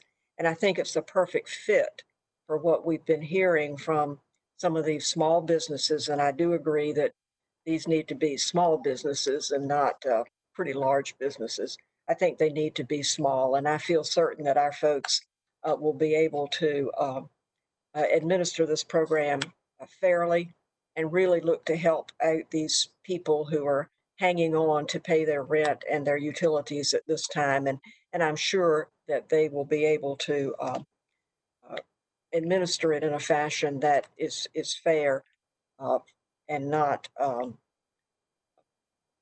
perhaps have some of those difficulties that we saw at the national level. And maybe we can just ask for them to give us a report on, before they start the program, if we approve it tonight, what their criteria will be, so that we can see that they are targeting these folks that we have been hearing from who need this immediate assistance. And I'll be happy to support it. Councilmember John Moss. Well, it seems like we're all in agreement that 500 is not a small business. So rather than leaving strategy to hope, when hope is not a strategy, or the hope that people are actively listening, why aren't we amending the number of employees? I thought Councilmember Rouse had a good point, 250. Some could argue smaller, but certainly it's a step down from 500. But clearly, if what our real intention is the smallest businesses with this kind of money makes a difference, where they don't have the same access to capital, they don't have the same ability to take on debt without further risking insolvency. Why aren't we amending the upper threshold in the motion that's on the table this evening, when we're all in agreement? It seems to be that 500 is not the number we are looking for. I'm in favor of helping small business, but the small businesses I talk to don't have anywhere close to 250 even, but some do, but mostly are in the 50 or less. But I certainly would be more amenable to 250 than, but at 500, it's just doesn't meet in my concept of small business. And so that's my last comment. Thank you so much. Vice Mayor Jim Wood. Thank you. I certainly agree with what people are saying regarding small businesses, but I think I need to point out a specific instance where this 500 piece actually doesn't meet what the federal government wanted. One of the joys of the pandemic and quarantine is you can only go to the dentist for emergency things, and I had the opportunity to have some emergency dental work done, and I talked to my dentist, who explained to me that he's been shut for at this point about 6 or 7 weeks now, but because he's part of a large group that they come together, each individual practice comes together to help them with insurance and things. They now have over 500 employees, or right at 500 employees, even though each individual practice doesn't have that. And as a result, even though each practice is responsible for paying their own rent and their own profit or loss and that sort of thing, they don't qualify for any of this. So if you think about this, that's a direct impact to a medical provider who frankly doesn't have the ability to pay rent and things like that. So I'd just be cautious about making any changes to this until we know exactly how it impacts people. Councilmember Guy Tower. Well, first, let me respond to Mr. Wood's comments. I wondered whether this item should have been put off for a week anyway to get some answers to some questions. I thought the 500 might be in there for some reason having to do with the mission of the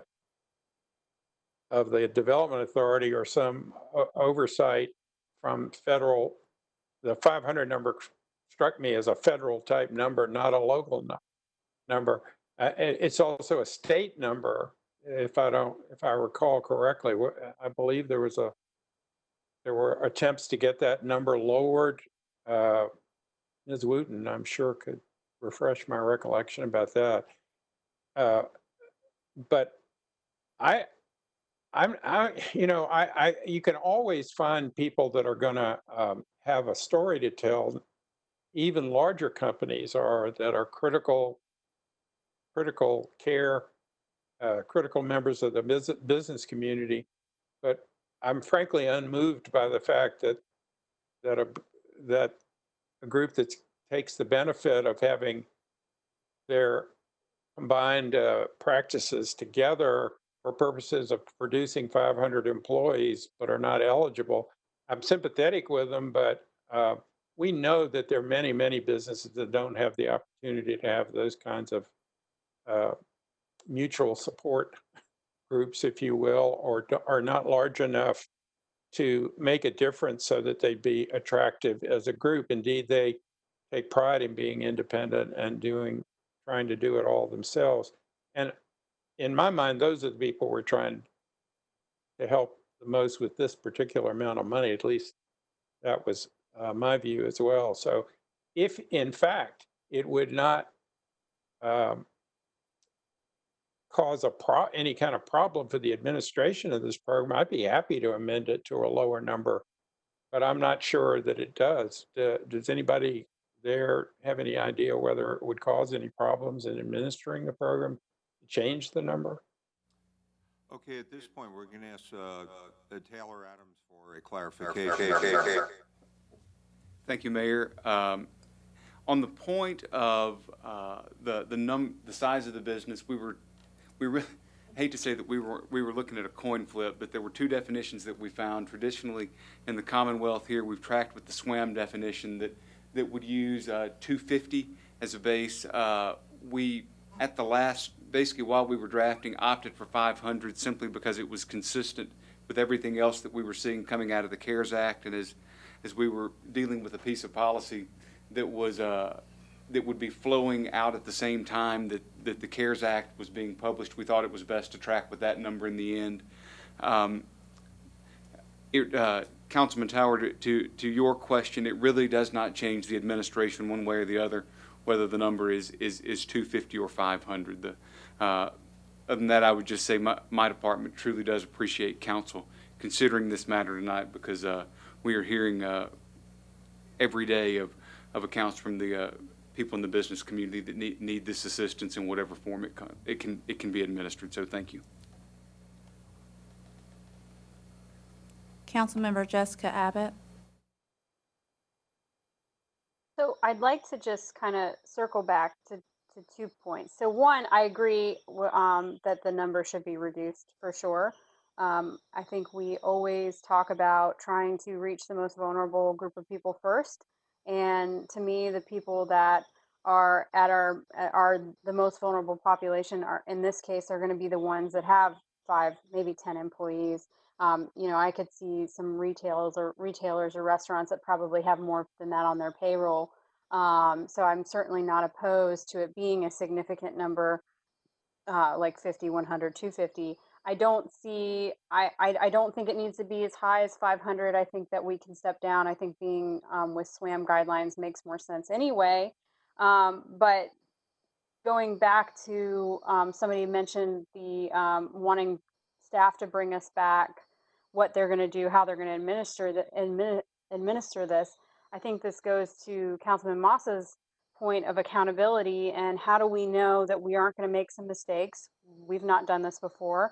I really do want to support this. I want to vote in the affirmative on this tonight, but I'm uncomfortable with us not having a plan with how we are going to make sure that the people who need this money most are going to be the ones receiving it. So if it were up to me, I would request that we reduce that number to at least 250. I'm open to going down further, and that we make an explicit request that staff comes back to us before they begin administrating this money, saying this is how we are qualifying these small businesses.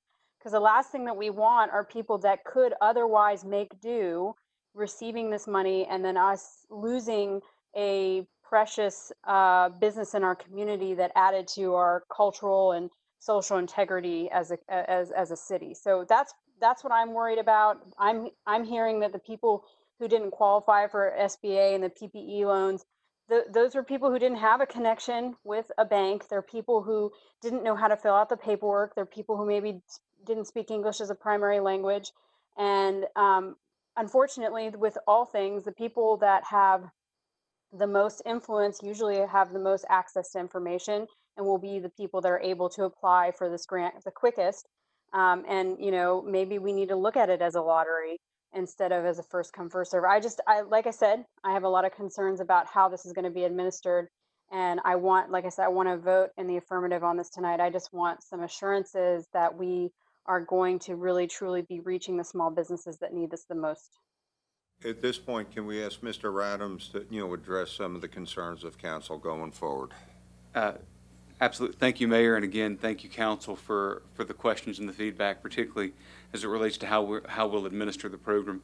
We had anticipated using our existing EDIP application. Now, and that's simply because that is an application that is it exists. It is a known thing, and it is something that business has been using in our community now for some time. To administer Part E specifically, there would have to be additional schedules that were added. We're working with Mr. Stiles' team on that right now. One of those specifically, as you'll see in the draft policy, that we require businesses disclose how they've been affected by the crisis, so that we have that as an immediate qualifier. We've got to create that form, and at a minimum, but we are happy to to circulate a copy of that back through the manager's office tomorrow, just so that it's there for your review. Also, I would just mention that if I can, that the $1.5 million that we are proposing is already appropriated to the Development Authority for the purpose of investing in businesses that are looking to grow or expand here in Virginia Beach. Really, what we're asking to do here is to take that same $1.5 million and turn it inward and provide it to businesses that are struggling to continue to exist in our community. And so, again, we thank you for your consideration of the item. Could I ask you? You said it was a coin toss between 250 and 500. Yes, sir. We thought it was important to track with, basically to not just grab a number out of the air. And so what we did, we looked at two existing sort of policy statements, one being the Commonwealth SWAM program that we've used here locally for years, the other being the guidance that was coming out of the CARES Act. For consistency with other benefits specific to this emergency, we chose the 500 because it was consistent with what was coming out of the CARES Act. That said, it does not, a lower number does not change the administration for the administration of the program for our office. Given, I think I have a sense that council, in one way would like to gravitate towards the 250 number. Yes, sir. And the other thing, I think it's, important that we try to get this resolved tonight. Yes, and, because we want to, demonstrate to the business community that, we are proactive in trying to, assist. Yes. So the point is, you say you can effectively administer this, with the understanding of 250? Oh, yes, sir. I mean, to go back to something Councilmember Moss said earlier, if you look at how broad sort of this crisis is within our community, he's absolutely right. $1.5 million is not going to go very far, but if you're one of the businesses that receives it, it can mean the ability to continue to operate in our community. So yes, we think that at 250 or at 500, at any number, we think that that there will be no shortage of applications here, and that this money will go quickly. Okay. Would this require a modified motion? Well, we still have additional comments. Oh, from okay. council members. Okay, not a problem. Let's go forward with that at this point. Thank you. Thank you very much. Yes. Councilmember Wilson. Well, one of the great things about our city is that we are not the federal government, and we have a shorter arm to our staff and who's going to be implementing all of this to help give them direction of what our expectations are. I do have a couple of questions for Taylor. I believe the Development Authority is going to be voting on these grants. Do we have to authorize them to meet virtually, or are they able to do that without authorization from the council? So to the first part, yes, the draft policy does contemplate that the Development Authority will approve all of these. On the virtual meetings, if I can, I'd like to defer to Mr. Stiles. The Development Authority already has the authority under existing law to meet virtually based upon your prior continuity of government and the recent amendments to state law passed by the General Assembly. Secondly, if we're fortunate enough to get this approved tonight, when will it open up? What will be the window of time of accepting applications? And then how soon can the authority rule on those and get the money out to people? So as it relates to how quickly, I would tell you we have just a couple of bookkeeping issues left to resolve with basically with the city attorney's office to make sure that we all like the additional form that we'll be requiring is to apply for EDIP Part E. I anticipate that that's done tomorrow, and so that would mean that we could, if we wanted to pick a nice clean date, we could start Monday of the following week, but we could also potentially start Thursday of this week.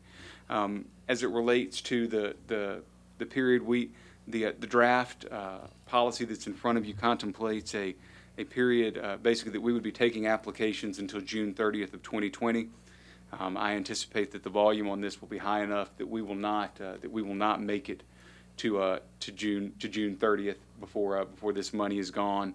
One of the other things that's contemplated in the draft policy is that there would be a 2-week application period to ensure that that the broadest possible percentage of the community, the business community, could apply for the program before the grant started being awarded. Also, that 2-week period is important to us because there'll be staff work associated with each of these, and my team will need time to sort of rack, stack, and score them so that we can make recommendations to the authority at the meeting that follows that 2-week period.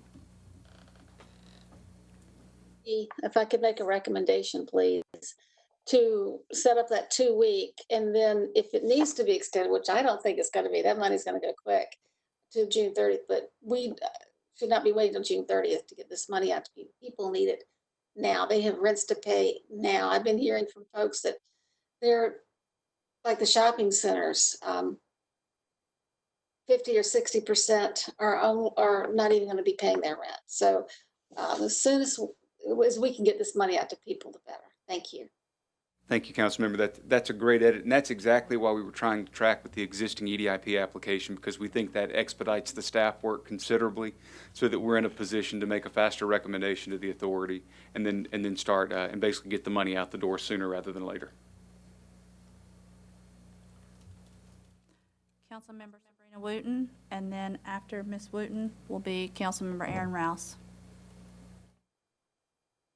I actually just wanted to follow up. I know Councilmember Tower had mentioned something just earlier as it relates to recommending to the General Assembly.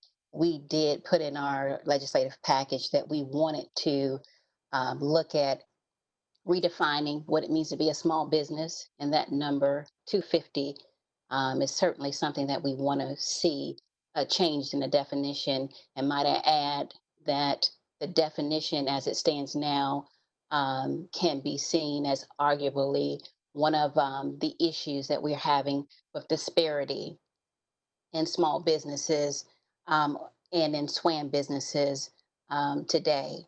And so I just wanted to confirm that we have, as a council, asked that that number be changed and that definition be changed. And it's a key factor in changing the definition.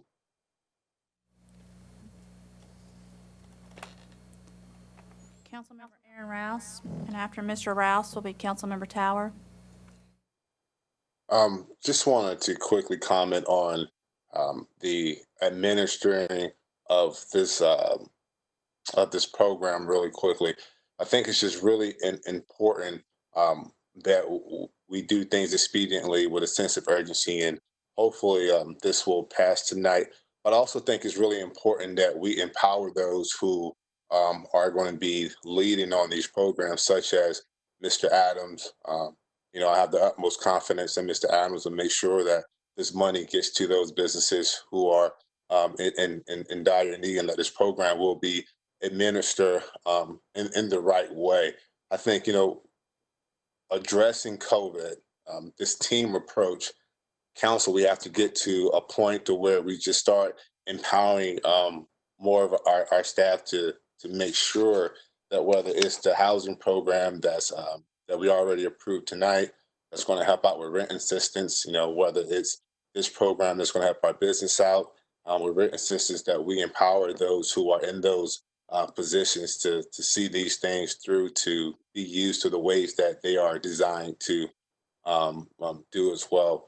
But my question to Mark Stiles or the city attorney, if Mr. Adams already said he can administer the program using the 250 employee guideline, do we have to have an amendment to the actual ordinance?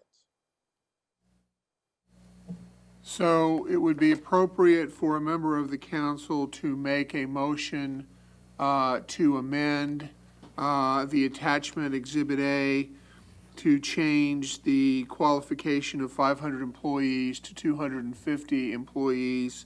If that motion was made and seconded and then adopted, then the council could then vote to adopt the policy as amended by that motion. Do I have an motion to that effect?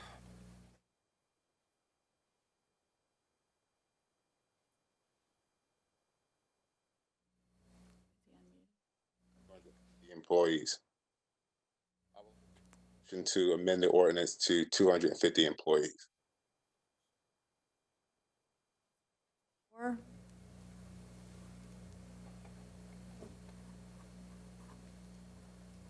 Motion.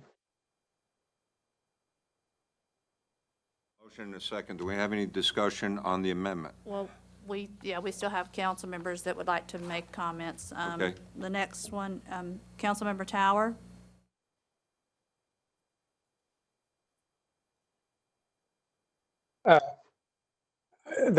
My comment was only if Councilman Rouse had not made that motion, I would have made it, and I'm happy to second.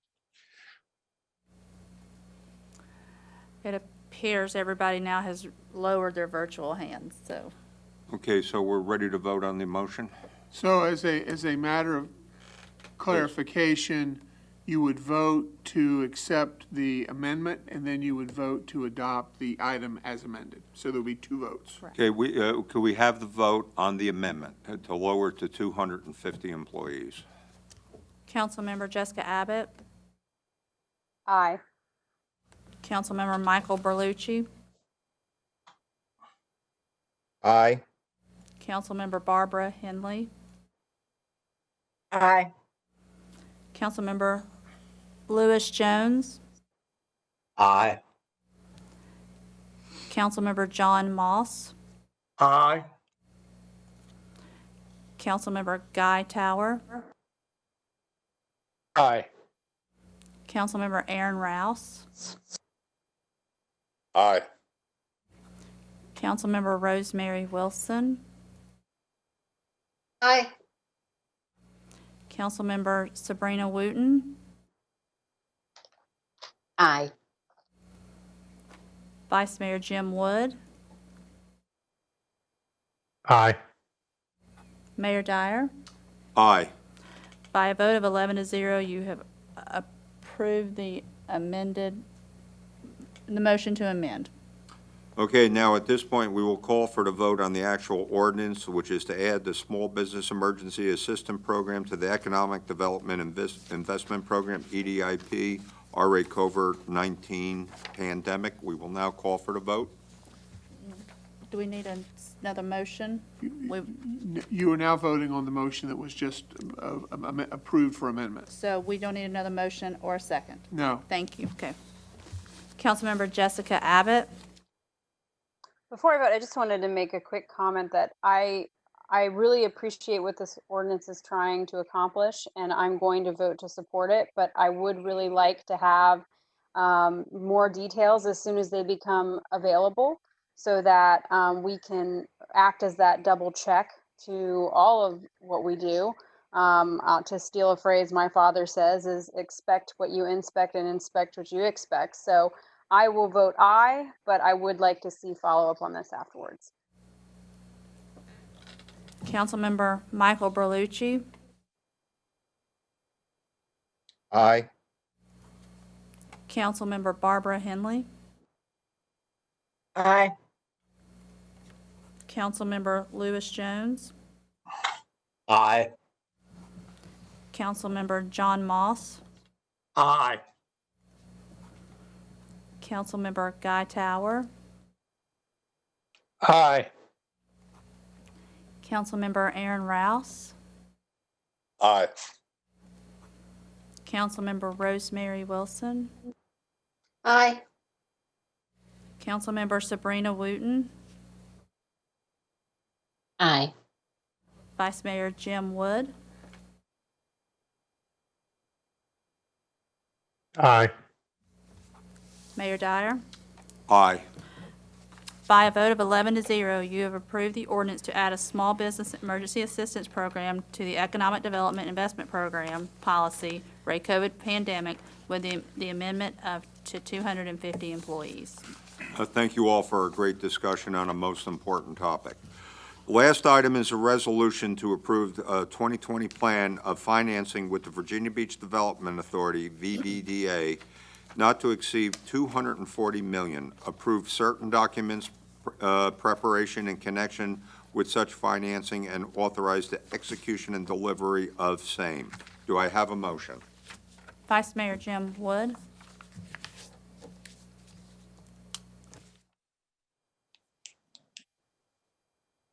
Move approval. Have a second.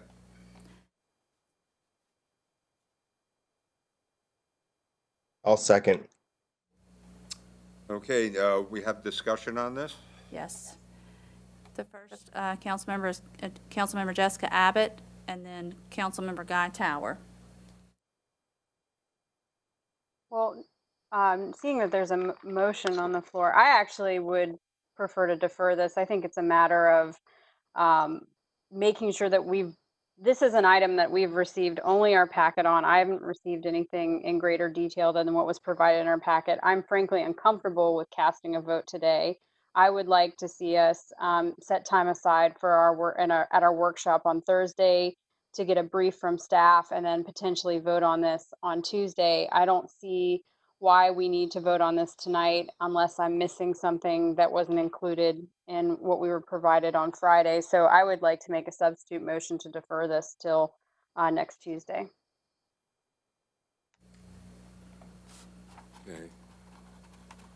Just as if I may, Mr. Mayor? Yeah, please. As a point of clarification, your workshop on Thursday is a special meeting, and therefore the scope of that meeting is limited to the call for that meeting. Because you're less than 3 days away, I guess it technically can be amended, but FOIA seeks a 3-day advance notice where possible.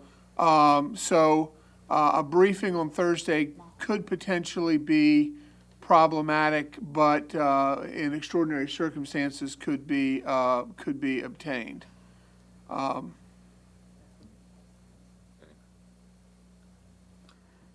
Do you want to ask for a second for the amendment? Okay. So there's a motion to defer on the table. If there's a second, then you would, Okay, that would be a substitute motion that we've taken up. Okay, so we have a motion to defer. Do we have a second on the motion to defer?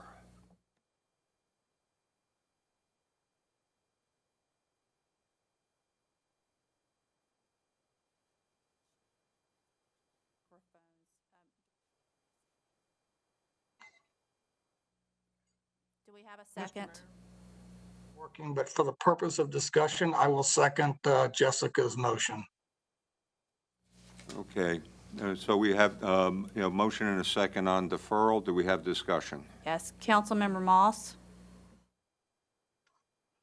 There's two parts of this motion. One, I think, is where the refunding piece, because I'm later going to request that the question be divided because there's two material votes here. One is to refund and refinance bonds we've already issued.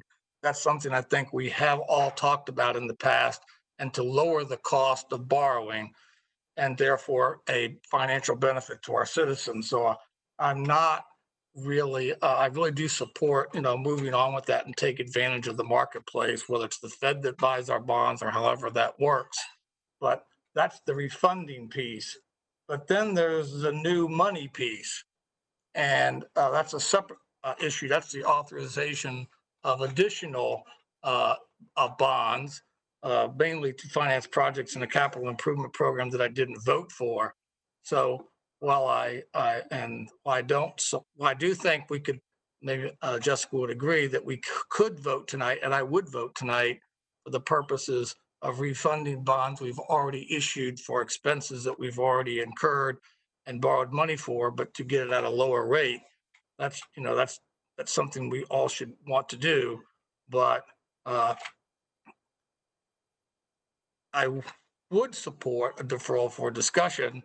I'd have to be also honest in recognizing that those people who voted for the budget, of which Councilwoman Abbott and myself were not party to that, clearly have already authorized the expenses that they're trying to borrow money for, and they borrowed against the ending fund balance, our working capital, so to speak, to do that. And then this would allow us to replenish that money, which obviously we would need to help us in our upcoming budget. So I understand the financial intricacies of this, but it does point out when you look at it, because we borrow this money by circumventing our city charter legally, not ethically, but legally, through the Development Authority, which means the public gets no active ability at the ballot box to suppress our ability to borrow and thereby incur long-term obligations that they didn't get a chance to sign off on the mortgage on.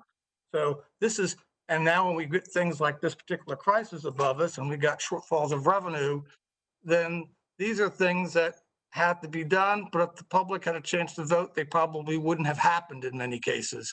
And so that's why we have a city charter, and that's why the voters were empowered under that charter to have a check on borrowing that the city council has found a clever way and over the years has circumvented. And now this is the price that we pay. While I'm supporting for the purpose of discussion the deferral, I recognize that I wouldn't actually vote to defer only because the nature of the issues, the council majority has already made decisions which makes this choice, in the case of the new money, moot, but all the same, unethically and wrong. Councilmember Henley. Well, I think it's important that we make it clear that these are not for new projects. These are projects that have already been completed or are under construction, and we are reimbursing that money that we had already used with the sale of bonds and debt, which I think is appropriate. And I believe that we had seen this issue earlier, but had just not gone forward with the sale at that time. But looking under Exhibit B, we see that these are projects such as the John B. Dye Elementary School modernization and the Thorogood Elementary School replacement and the Princess Anne Middle School replacement and Princess Anne Road Phase 7, which is very much under construction now, and these are and others. It's not as if these are new projects that the public has not seen and watched as they have been constructed or are under construction. So they're very much known by the public. It's not that we're trying to circumvent any kind of public notice. These are projects that are very visible and have certainly been out there for the public to see. I think very much if this is the right time to go to the market, and I think approving it now will allow us to take advantage of the market at the right time, if this is the right time. And so I have no problem with going ahead tonight. Councilmember Lewis Jones. Well, Mrs. Henley did a great job of expressing exactly the way I feel about it. These are all projects that we've already committed to. The purpose of this ordinance is to sell the bonds necessary to pay for the projects. And as Councilman Moss pointed out, it's a very opportune time to sell the bonds from a standpoint of cost of interest rate. So I'm not sure whether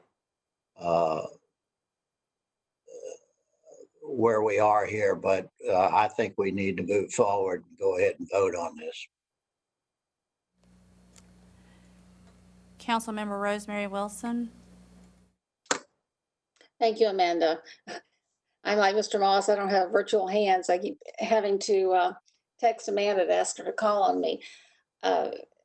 When Mr. Leahy presented the issue with the renewed budget, the revised budget, they also talked about how cash poor we are right now and how important it is for us to get these bonds sold so we can get cash back into our coffers, because this is not the time that we want to be broke. So this is something we do on a regular basis. This is nothing new. These are all projects. It's kind of hard to believe people aren't for these projects, because I think most people would be. So I think it's really, really important to get this bond sale out there so we can get money back into the city. Thank you. Councilmember John Moss.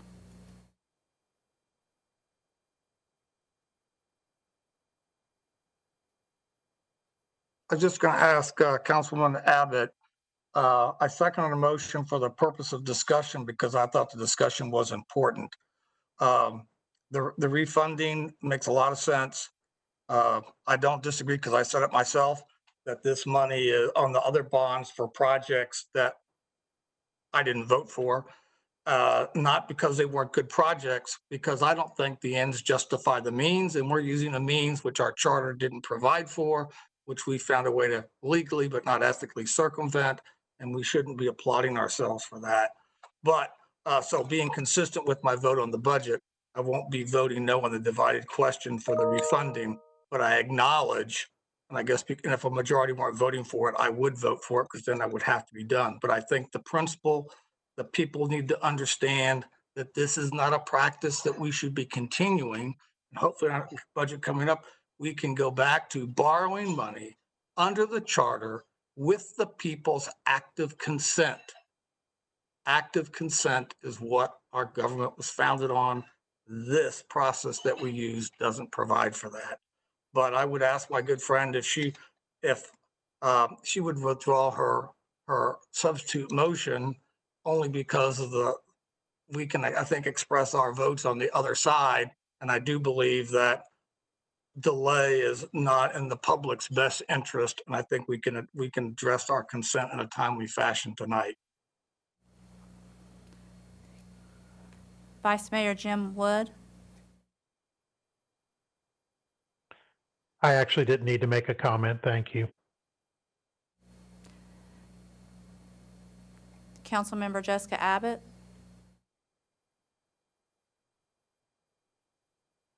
I guess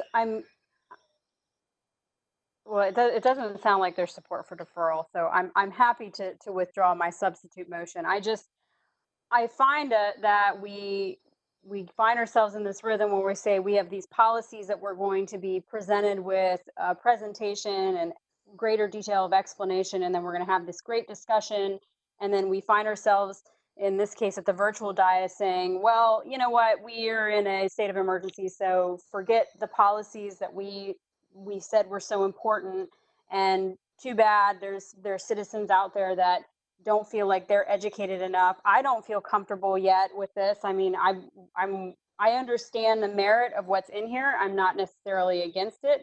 I respect all the things that have been said tonight. I don't genuinely believe that there's a difference between voting on it today versus voting on it on Tuesday, but I will withdraw my deferral. But I do think that there is something to be said about following the policies that we have said, and I believe just about everybody has echoed that it's important for us to educate our community before we vote on things, as well as educating ourselves. And I just feel like we've fallen short here. But I'll withdraw my motion for deferral.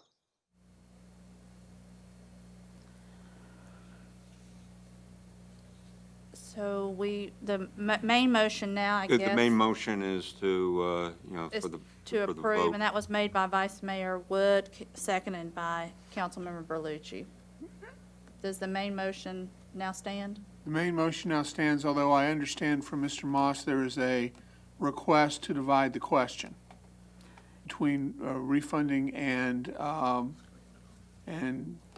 what's referred to as new money. That's at the discretion of the way a motion to divide the question works. If there are multiple resolutions or main motions pending in the same motion that are unrelated by subject matter, they are divisible at the request by demand of any single member and can be divided if they stand alone. If they're related to the same subject matter, then the motion to divide the question is a motion that must be seconded and voted upon. In this instance, therefore, the question that the chair, or in this case the mayor, has to divide is whether refunding bonds are the same subject matter as new money bonds. That is a close call. I think the body probably, well, I defer to you on that issue, Mr. Mayor. I would recommend that you allow the member the right to divide the question, but it is your call. At this point, with due respect, I think, going forward with the immediacy of what we're doing, I prefer to go forward with the entire question. I certainly respect Mr. Moss's, concerns. Well, then Mr. Moss has the right to make the motion and ask for a second. Okay, in that point, Mr. Moss, I do invite you, if you would like to do that. Councilmember Moss? Yes, I would. And I want to talk, and making the motion, want to educate the public that's listening to realize just how this is more like sounds like Speaker Pelosi in the House of Representatives and a more deliberative body in the Senate. But let's look at the issue at its heart. One talks about the reissuing and refunding of debt that already exists. That's certainly a question and a vote. And it's a separate bond issue. It's a separate process that handles that. The second issue, which is a second vote, in my opinion, is to authorize the issuance of new debt. So ask yourself, would you see the same topic of taking out and refinancing your house as the same process and the same decision as a decision to buy a new house? So what this process really does, because it doesn't change, it's just words, there's no less expediency. What it really does is try to force, like often we see in Washington, to not allow people to express what they're for, and then also be able to express what they're against. So you put it together and then say, oh, he voted against saving the people money. We've seen that process. Oh, and so this really isn't good governance. It's an easy choice to grant. It's just one more calling of names. But for expediency, and that's what we hear in the House of Representatives often, for other than expedient reasons being public deliberations, we deny the people on the council to have the ability to independently express their vote on what clearly is a severable issue. So I'm not going to ask for a second. I'm going to ask for the public who watches this, who sees what happens. They'll pass their own judgment. And that's much more important than anything I could ask for someone to pass a second, is to see what's happening here, why it's happening here, why it shouldn't happen here, and what it reflects about the person who decided to make it happen here. Thank you. Thank you. So- Okay, anybody So else? to confirm, there is no motion to sever the question, correct? There was, thank you. Yeah, Mr. Moss, hold it. Councilmember Abbott?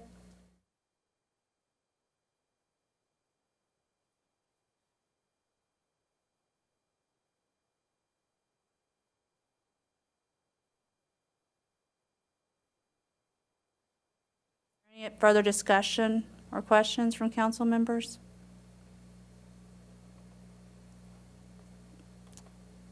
I do not see anyone raising their virtual hand. Okay, at this point, can we call for the vote?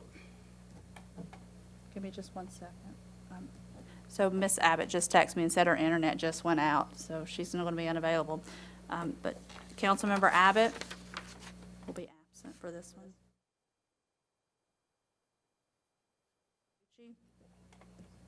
Sorry. Councilmember Michael Berlucci. Aye. Councilmember Henley. Aye. Councilmember Lewis Jones. Aye. Councilmember John Moss. No against tyranny from the chair. Councilmember Guy Tower. Aye. Councilmember Aaron Rouse. Aye. Councilmember Rosemary Wilson. Aye. Councilmember Sabrina Wooten. Aye. Vice Mayor Jim Wood. Aye. Mayor Dyer. Aye. So by a vote of 9-1 with Councilmember Abbott being absent from this vote, you have approved the resolution to approve the 2020 Plan of Financing with the Virginia Beach Development Authority not to exceed $240 million, approve certain documents prepared in connection with such financing, and authorize the execution and delivery of same. Okay, I thank you all. Once again, we are living in challenging times. We have to go forward, and we will get to where we need to be. Thank you all. We are adjourned.